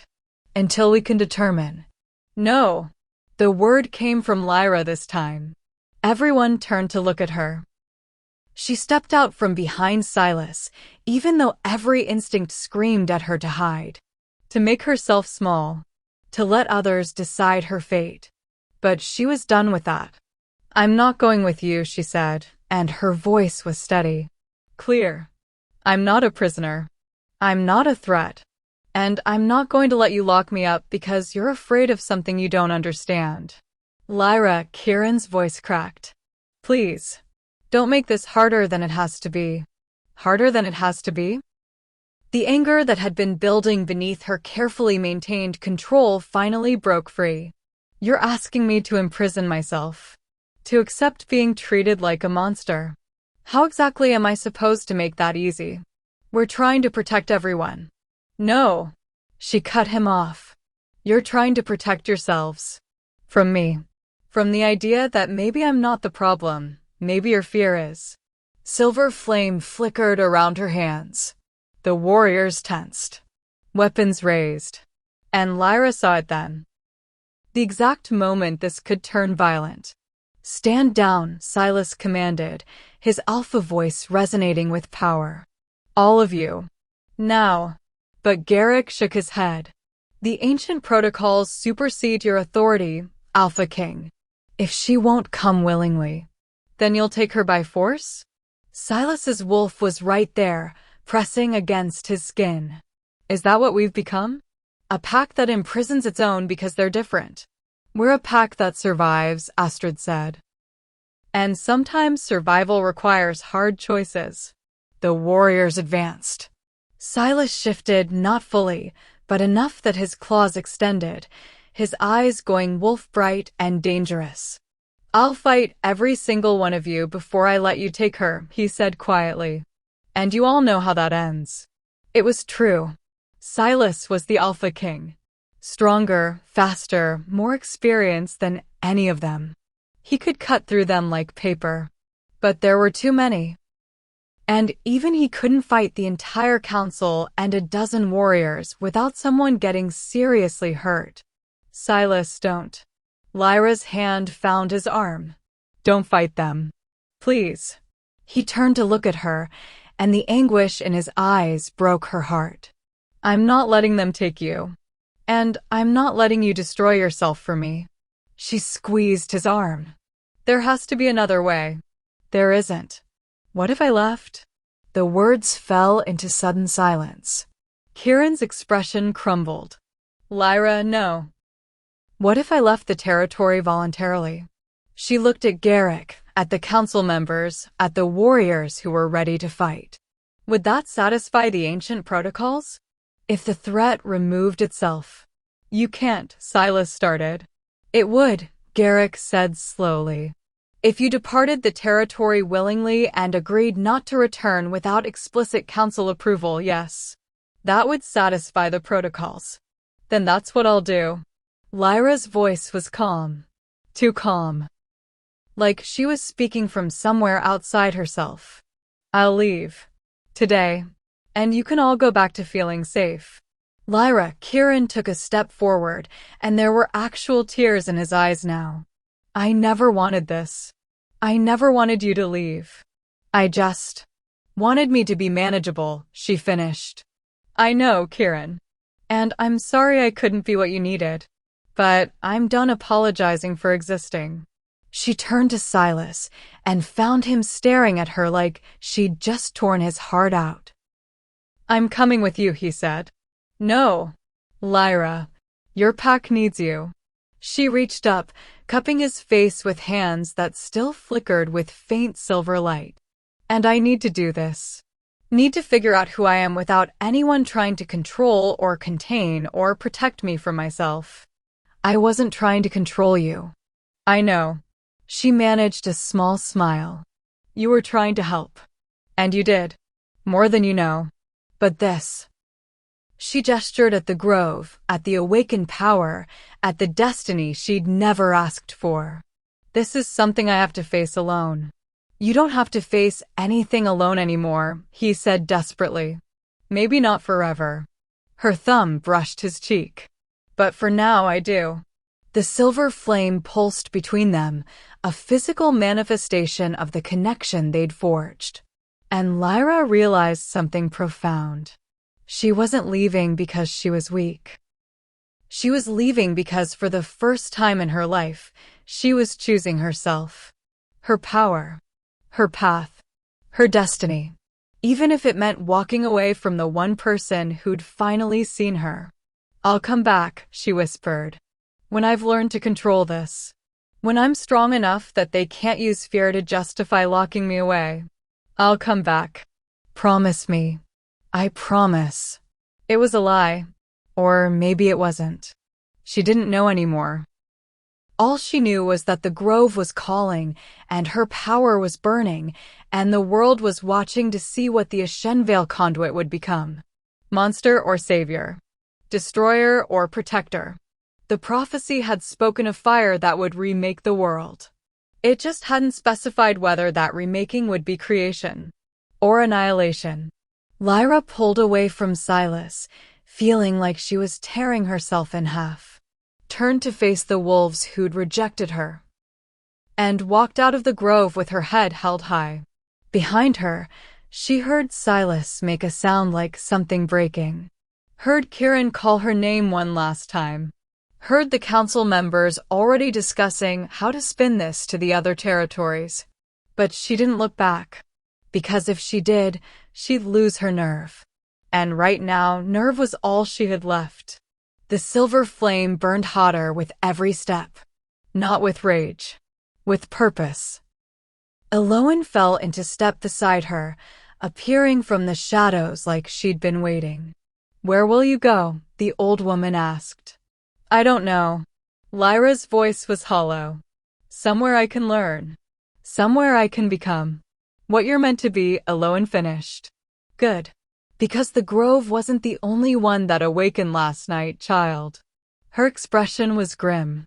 And the things that are coming won't wait for you to be ready. 3 weeks. That's how long Lyra spent in the wilderness beyond the Pact territories, learning what it meant to burn without being consumed. 3 weeks of Eloin's relentless training. Of reaching for the silver flame until it felt as natural as breathing. Of learning the old languages carved into ancient stones. Of understanding that she wasn't just carrying power, she was becoming a bridge between the world that existed now and the one that had existed before wolves learned to forget their magic. 3 weeks of sleeping on the ground and eating whatever they could hunt or forage. Of pushing her body past exhaustion, and then pushing further. Of learning to shift the flame from destructive force to healing light to pure, concentrated power that could reshape reality if she let it. 3 weeks of missing Silas so badly it felt like a physical wound. But also 3 weeks of becoming someone who didn't need anyone to tell her she was worthy. Because the grove had already decided. And so had she. Eloin pushed her harder than anyone ever had. Made her practice control until she could summon the silver flame with a thought and dismiss it just as easily. Taught her to read the old magic's currents, to feel the weak points in the veil where things that shouldn't exist were starting to press through. And with each passing day, Lyra felt it growing stronger. The darkness Eloin had warned about. The thing that had been waiting 300 years for the barriers to weaken enough. It was almost ready. And so was she. They were camped at the ruins of an ancient Ashenvale sanctuary, stone pillars that had once held power but now stood broken and silent, when Eloin suddenly went rigid. It's happening, the old woman breathed. Lyra was on her feet instantly, the silver flame already dancing across her knuckles. What's happening? The veil. It's tearing. Eloin's weathered face had gone pale. At the grove. Someone's trying to force it open. Lyra's heart slammed against her ribs. The pack. is about to face something they can't possibly fight. Aloan grabbed her walking stick, moving with surprising speed. We need to go. Now. They ran. Lyra let the silver flame pour through her legs, giving her speed that shouldn't be possible. The forest blurred around them as they raced back toward the territory she'd left 3 weeks ago. Back toward the pack that had rejected her. Back toward Silas. She felt it before she saw it, a wrongness in the air that made her power recoil and surge forward simultaneously. The smell of corruption and old death. The sound of screaming. They burst from the tree line to find chaos. The grove was under attack. But not from anything natural. Shadow creatures, things that looked like wolves but weren't, their forms shifting and unstable, made of darkness given teeth and claws. Poured through a tear in the air itself. A rip in reality that pulsed with sickening energy, growing wider with each passing second. And standing in front of that tear, arms raised, power crackling around him in waves of poisonous green light. Valen. Lyra's blood turned to ice. He looked different than she remembered. Twisted. His eyes had gone completely black, and his skin had a gray, corpse-like pallor. Whatever power he was channeling, it was eating him alive. But he was smiling. The pack was fighting desperately. Silas at the center, his wolf form massive and terrible, tearing through shadow creatures that reformed almost as fast as he destroyed them. Kieran fighting beside him. Garrick and the council members trying to evacuate civilians. Warriors forming defensive lines that kept breaking. They were losing. He's using the grove as an anchor point, Aloan said, her voice tight with fury. Forcing the veil open. If he succeeds, if those things get through completely, they'll spread, Lyra finished. Beyond the grove. Beyond the territory. Beyond everything. Aloan's gaze fixed on her. You're the only one who can close it. The conduit is the key. I know. Lyra was already moving, silver flame blazing around her like a second skin. She didn't announce herself. Didn't call out or warn anyone. She just walked into the grove like she owned it. Because maybe she did. The moment her feet crossed the threshold, the ancient stones reacted. Silver light erupted from every carved symbol, so bright it turned night into day. The shadow creatures recoiled, shrieking in voices that hurt to hear. And Valen's head whipped around. You, he breathed. Then his expression twisted into something savage. Perfect. I was hoping you'd come back. Silas shifted, his massive wolf form blurring back into human. He was covered in blood, some his most not. And when he saw her, his expression cycled through relief and fury and fear so fast she couldn't track it. Lyra, get out of here. No. Her voice rang with authority she'd never possessed before. The voice of someone who'd spent 3 weeks learning exactly what she was. This ends now. Valen laughed. The sound was wrong. Broken. Like multiple voices speaking at once. You think you can stop this? I've been planning this for 5 years. Waiting for the bloodline to resurface. Waiting for the grove to awaken. His black eyes gleamed. Waiting for you to become strong enough to be worth sacrificing. The words hit like physical blows. You knew, Lyra said. That night in the battle. You saw the silver flame. You weren't just blackmailing me for information. You were. Preparing you. Valen gestured to the tear in reality, to the creatures still pouring through. The veil requires power to break. Old power. A Shen Veil power. I've been feeding it scraps for years. Your blood, your pain, every time I hurt you and your flame tried to heal the wounds. His smile widened. But scraps aren't enough for what I need. I need all of it. All of you. Understanding crashed over her. You're going to try to drain me. Not try. Will. Valen's hands moved in complex patterns, and the green energy around him intensified. The moment you use your power to try to close the veil, I'll redirect it. Use your own strength against you. And when I've taken everything, every drop of that precious silver flame, I'll have enough power to tear the veil wide open. To bring through things that haven't walked this world in 1,000 years. Why? Kieran's voice cracked. What could possibly be worth everything? Valen's expression was almost ecstatic. The old magic doesn't just protect. It constrains. It keeps us weak. Manageable. But on the other side, he gestured to the tear. On the other side, there's power beyond imagining. And I intend to claim it. You'll destroy the world, Aloan said. I'll remake it. Valen's black gaze fixed on Lyra. So go ahead. Try to close the veil.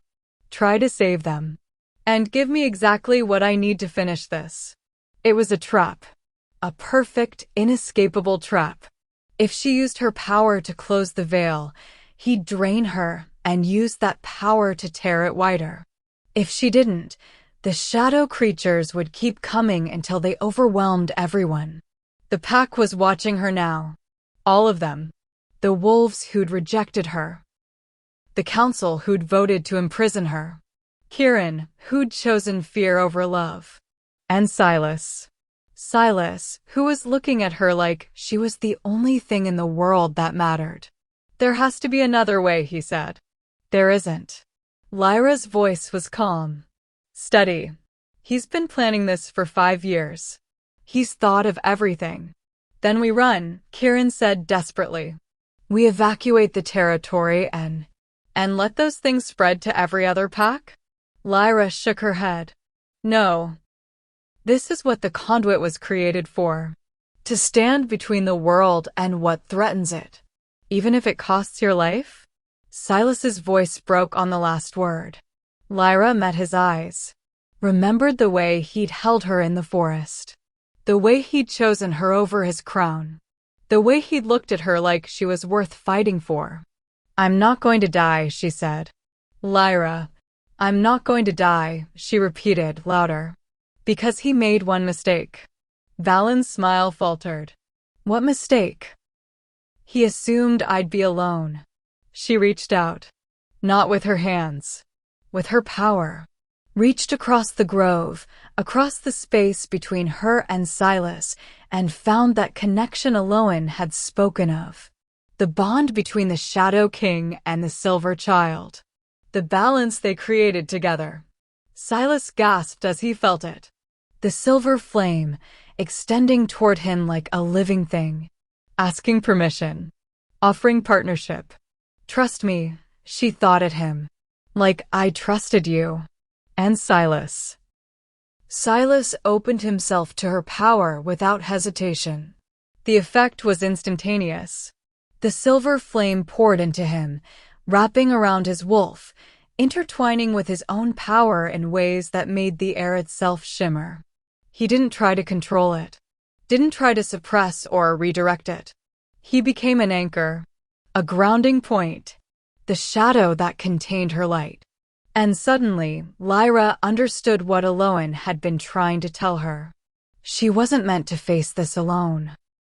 The Ashenvale conduits had failed 300 years ago, not because they were too weak, but because they'd tried to carry everything themselves. Had isolated themselves from the very people they were meant to protect. But she didn't have to make that mistake. No, Valen's expression twisted. That's not, you can't.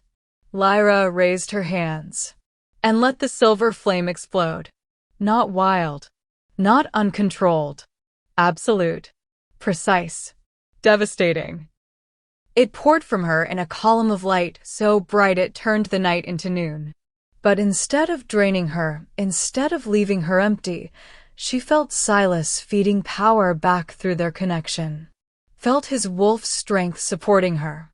Felt the balance they created together making her stronger than she'd ever been alone. The flame hit the tear in the veil and began to seal it.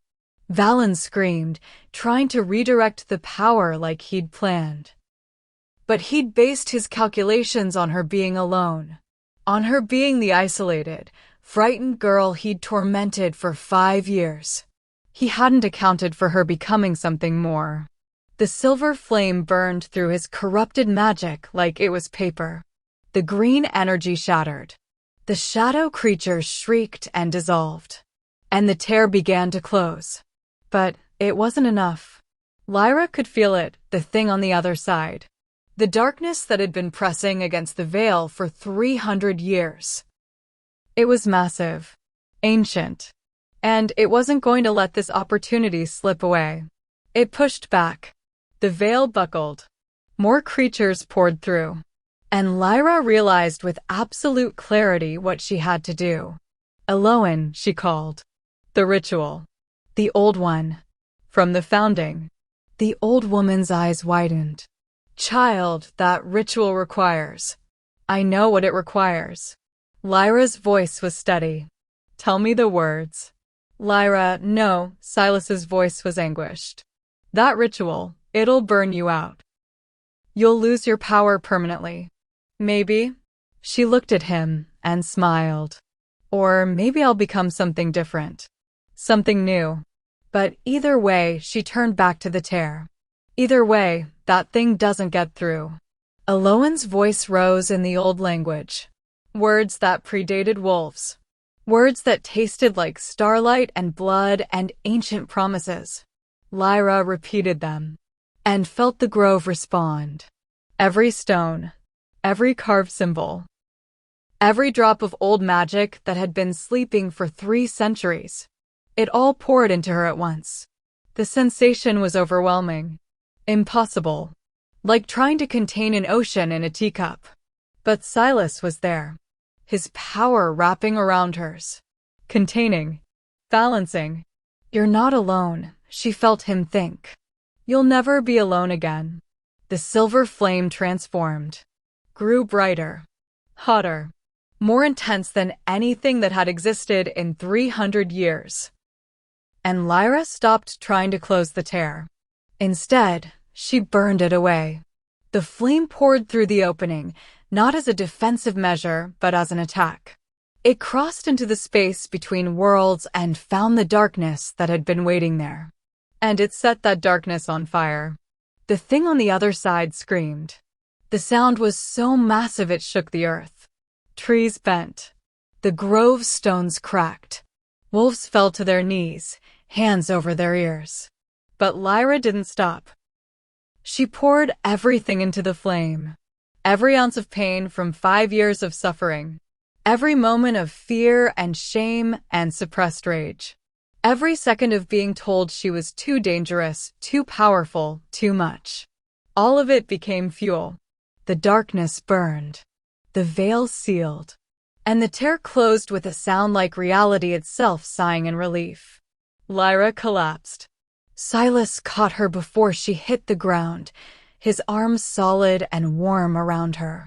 I've got you, he murmured. I've got you. She could barely hear him over the ringing in her ears. The grove was silent now. Peaceful. The shadow creatures had dissolved completely. The stones stood dark and quiet, their power spent. And Valen lay crumpled at the base of the center stone, the corrupted magic gone, leaving behind just a broken man who'd gambled everything and lost. He was still breathing. Barely. Lyra looked at him and felt nothing. No anger. No fear. No need for revenge. Just exhaustion. Take him, she heard Silas say to someone. Garrick, maybe. Lock him up. We'll deal with him when. But Valen was laughing. That same broken, multi-voice sound. You think you won? He coughed, blood on his lips. You think closing one tear is enough? Lyra's blood went cold. What are you talking about? There are 7 groves, Valen whispered. 7 anchor points across the territories. And I only needed to weaken one to send a message to the others. His black eyes gleamed with mad triumph. They're coming. All the old things. All the darkness we forgot. And your little light show just told them exactly where to find the conduit. The words settled like lead. Because he was right. She'd burned so bright, used so much power, that every creature sensitive to old magic within 100 territories would have felt it, would know where she was, what she was, and would be coming for her. Silas's arms tightened around her. Then let them come. We'll be ready. We. Garrick's voice was quiet, thoughtful. Silas turned to face the council. Face the pack that had rejected her. We, he repeated firmly. Because if you couldn't see what she just did, what she sacrificed to protect all of you, then you're even bigger fools than I thought. The silence that followed was profound. Then Kieran stepped forward. Her former mate. The man who'd told her to leave. He looked at her with something that might have been shame. Or regret. Or both. I'm sorry, he said quietly. I was wrong. About you. About what you represent. He glanced at the sealed veil, at the grove that still hummed with residual power. You didn't just save us. You saved everyone. And his voice cracked. I should have stood beside you from the beginning. Lyra didn't have the energy to be angry. You were scared, she said simply. Everyone was. That's not an excuse. No. But it's an explanation. She leaned heavier against Silas, feeling her strength fading. And right now, I'm too tired to care about grudges. Garrick cleared his throat. The council will need to reconsider our earlier decision. You think? Silas's voice was ice. What I think, Garrick continued, meeting the Alpha King's gaze steadily, is that we made a choice based on fear instead of wisdom. And I think we owe Lyra, the conduit, an apology. And our protection. Other council members murmured agreement. It wasn't enough. Wouldn't erase what they'd done. But it was something. Lyra felt Silas shift, felt him prepare to demand more. But she put a hand on his arm, stopping him. Later, she murmured. Right now, I just need rest. I know. He lifted her easily, cradling her against his chest. I've got you. And as he carried her away from the grove, away from the pack that was still watching with new understanding, Lyra felt something settle inside her. She'd come back. She'd fought. She'd proven she was more than the fear that surrounded her. But Valen's words echoed in her mind. They're coming. The old things. The darkness. And the silver flame she'd used to seal the veil, it was quieter now. Dimmed. Not gone, but changed. She didn't know if she'd have enough power left when the next threat arrived. Didn't know if she could burn that bright again without destroying herself. But looking up at Silas, at the man who'd become her anchor, her balance, her choice, she realized something profound. She didn't have to know. She just had to keep fighting. Keep burning. Keep refusing to be the sacrifice everyone expected. And trust that when the darkness came again, she wouldn't face it alone. 3 days after the veil sealed, Lyra stood at the edge of the grove and wondered if she'd become a hero or just postponed the inevitable. The pack had changed toward her. Slowly. Carefully. Like they were approaching something wild that might still bolt if they moved too fast. They called her conduit now instead of whispering dangerous behind her back. They asked permission before entering the grove instead of demanding she leave it. They watched her with something that wasn't quite fear anymore, but wasn't quite trust either. Silas said it would take time, that you couldn't erase 5 years or 300 years of conditioning overnight. That the fact they were trying at all was progress. And maybe he was right. But Lyra couldn't shake the feeling that they weren't grateful she'd saved them. They were relieved she'd done it without destroying everything in the process. There was a difference. She flexed her hands, watching the silver flame dance lazily across her knuckles. It came easier now. Felt more like a natural extension of herself instead of something foreign and frightening. But it was also quieter. The ritual had taken something from her. Not all of her power, Eloin had been wrong about that. or maybe just uncertain. The flame still burned, still answered when she called. But it burned differently now. Less wild, more controlled. She didn't know yet if that was growth or loss. Maybe it was both. "You're thinking too loud." Silas's voice came from behind her, warm and familiar. He'd barely left her side since the battle, sleeping outside her door when she insisted she needed space, standing guard while she trained with Aloan, watching her like he was afraid she might disappear if he looked away. It should have felt suffocating. Instead, it felt like safety. "Valen was right," she said without turning around. "They're coming. I can feel it." Things pressing against the other anchor points. Testing. Waiting. "I know." Silas moved beside her, his shoulder brushing hers. "Garrick's been coordinating with the other territories.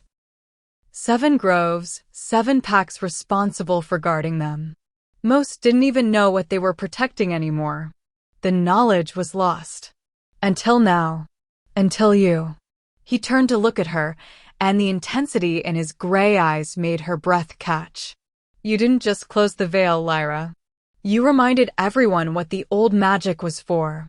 What it cost. What it protected. And what it might cost again." She looked at the stones, still faintly warm with residual power. "Next time might be worse." Valen weakened one grove, but what if they coordinate? What if all 7 are attacked at once? Then we coordinate too. Silas's hand found hers, fingers lacing through hers with easy familiarity. 7 groves. 7 conduits, or whatever's left of the bloodlines. 7 packs who now understand what's at stake. You make it sound simple. It's not simple. It's necessary. He squeezed her hand. "And you won't face it alone. Not anymore." The certainty in his voice still surprised her sometimes. This man, this Alpha King who'd been willing to throw away his crown, who'd stood as her anchor while she burned bright enough to scar reality, he'd somehow decided she was worth keeping, worth choosing, worth fighting beside instead of fighting for. "Kieran came to see me yesterday," she said quietly. Silas went very still. What did he want? To apologize. Again.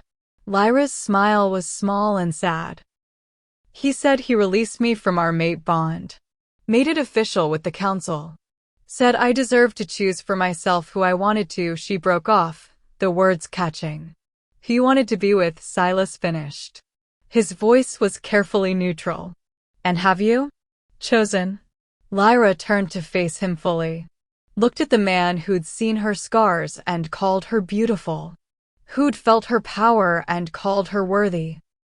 Who'd stood between her and a pack's worth of fear and said, "No, this one is mine to protect." "I chose you 3 weeks ago," she said. "In the forest. When you asked me to trust you. That was different. That was everything." She stepped closer, bringing them nearly chest to chest. "That was me deciding that maybe I didn't have to face the world alone anymore. That maybe strength could look like partnership instead of isolation." Silas's hands came up to frame her face, gentle and reverent. "I meant what I said then. I meant all of it. I know. And I mean this too." He leaned his forehead against hers, the gesture intimate and grounding. "Whatever comes next, whatever darkness tries to break through, whatever prophecy tries to define you, I'm beside you. Not because fate said so. Not because some ancient magic decided we're balanced. But because I choose you. Every day. Every moment." The words settled into her chest, warm and certain. "Even knowing what I am?" she asked. "What I might have to become. Especially knowing that." His thumb brushed her cheek. "Because what you are is extraordinary, Lyra. You're the flame that burns silver. The conduit who refused to break. The woman who chose saving everyone over saving herself." His voice dropped lower, rougher. "And I don't care if that makes you a hero or a weapon or something the world's never seen before. You're mine. And I'm yours. And that's enough." Lyra kissed him then. Not soft or questioning like the first time, but fierce, claiming. A declaration that she wasn't afraid anymore. Not of her power. Not of what people thought. Not of choosing something for herself instead of sacrificing for everyone else. When they finally broke apart, both breathing hard, the silver flame was wreathing them both. Not hot or dangerous. Just present. A visible manifestation of the bond they'd forged through blood and choice and refusing to let fear win. They're still watching, you know, Silas murmured against her lips. Half the pack is probably taking bets on when we'd finally let them watch. Lyra's smile was sharp. Wild. Let them see that the conduit isn't their prisoner, or their weapon, or their problem to manage. She pulled back just enough to meet his eyes. Let them see that I'm exactly who I was always meant to be. And who's that? I don't know yet. Her laugh was bright and genuine. But I'm going to enjoy finding out. Silas's answering smile was devastating. Behind them, the grove hummed with quiet approval. And somewhere, in the spaces between territories, in the darkness that pressed against weakened veils, things ancient and hungry felt the silver flame's declaration. Felt the conduit accepting her power instead of fighting it. Felt the balance between light and shadow solidifying into something that might actually stand against what was coming. And they prepared accordingly. Because the battle at the grove had been a warning. A test. A message sent and received. The veil had held. This time. But there were 6 other groves. 6 other anchor points. 6 other places where the old magic was waking up and the darkness was pushing back. And only one conduit who'd proven she could burn bright enough to seal a tear in reality. Which meant sooner or later, they'd come for her. Not to blackmail her like Valen had. Not to imprison her like the council had tried. But to break her. To drain her. To use her silver flame to tear down every barrier that kept the old darkness contained. Lyra knew this. Could feel it in the way the grove's energy shifted when night fell. In the dreams that still haunted her. Visions of fire and shadow and battles fought with magic that predated wolves. In the way Eloin watched her sometimes, with something that looked like pride and pity mixed together. The old woman knew what was coming. And she knew what it would cost. But for now, for this moment, Lyra let herself have peace. Let herself stand in the grove with Silas's arms around her and the silver flame dancing quiet and content between their joined hands. Let herself believe that maybe, just maybe, she was strong enough for whatever came next. Some stories don't end with happily ever after. Some end with, and then she learned to fight. Lyra didn't ask to be the conduit. Didn't ask for silver flame in her veins or prophecies written about her bloodline, or the weight of protecting reality itself from things that shouldn't exist. She didn't ask for scars that healed wrong or 5 years of silence or a mate who chose fear over love. She didn't ask for any of it. But she claimed it anyway. Took the broken pieces of who she'd been and forged them into something new. Something fierce. Something that refused to be small or quiet or manageable just because it made others comfortable. She became the flame. Not the kind that destroys everything it touches, but the kind that burns away what's rotten and leaves room for new things to grow. The kind that says, I see the darkness coming, and I'm not running. The kind that chooses partnership over isolation and strength over silence and her own truth over everyone else's comfort. And standing beside her, not in front, not behind, but beside, was a man who'd spent his life afraid of becoming a monster and discovered that the real monstrosity was forcing people to be less than they were. Together, they'd sealed a veil. Saved a pack. Proven that the old magic wasn't just destruction waiting to happen. But that was only the beginning. Because there are 7 groves. And 6 of them are still unguarded. 6 anchor points where the veil is weakening. 6 places where darkness is testing the barriers, learning their weaknesses, preparing for the moment when the defenses finally fall. And when they do, when the old things come crawling through the spaces between worlds, there's only one question that will matter. Would you stand beside the silver flame? Or would you run from it? Would you see the conduit as your salvation? Or your sacrifice? Would you choose her? Or fear her? If this story lit something inside you, if you felt Lyra's pain or Silas's devotion or the terrible, beautiful weight of becoming more than the world expects, then you need to stay. Because this isn't over. The flame is still burning. The darkness is still coming. And there are 6 more groves waiting to tell their stories. Subscribe to Cindy's Wolfheart Stories. Because here, we don't tell tales about perfect heroines who wait to be saved. We tell tales about women who learn to save themselves. About power that refuses to be contained. About love that stands beside you through the fire instead of trying to put it out. We tell tales that burn. And once they catch, they refuse to let go. So, if you're ready for more, if you want to know what happens when the darkness finally comes for the conduit, when the other groves awaken, when Lyra has to choose between the world and the man who became her anchor, stay with us. Hit that subscribe button. Turn on notifications. And let's burn together. Because the silver flame is just getting started. And the best stories? They're the ones that leave scars.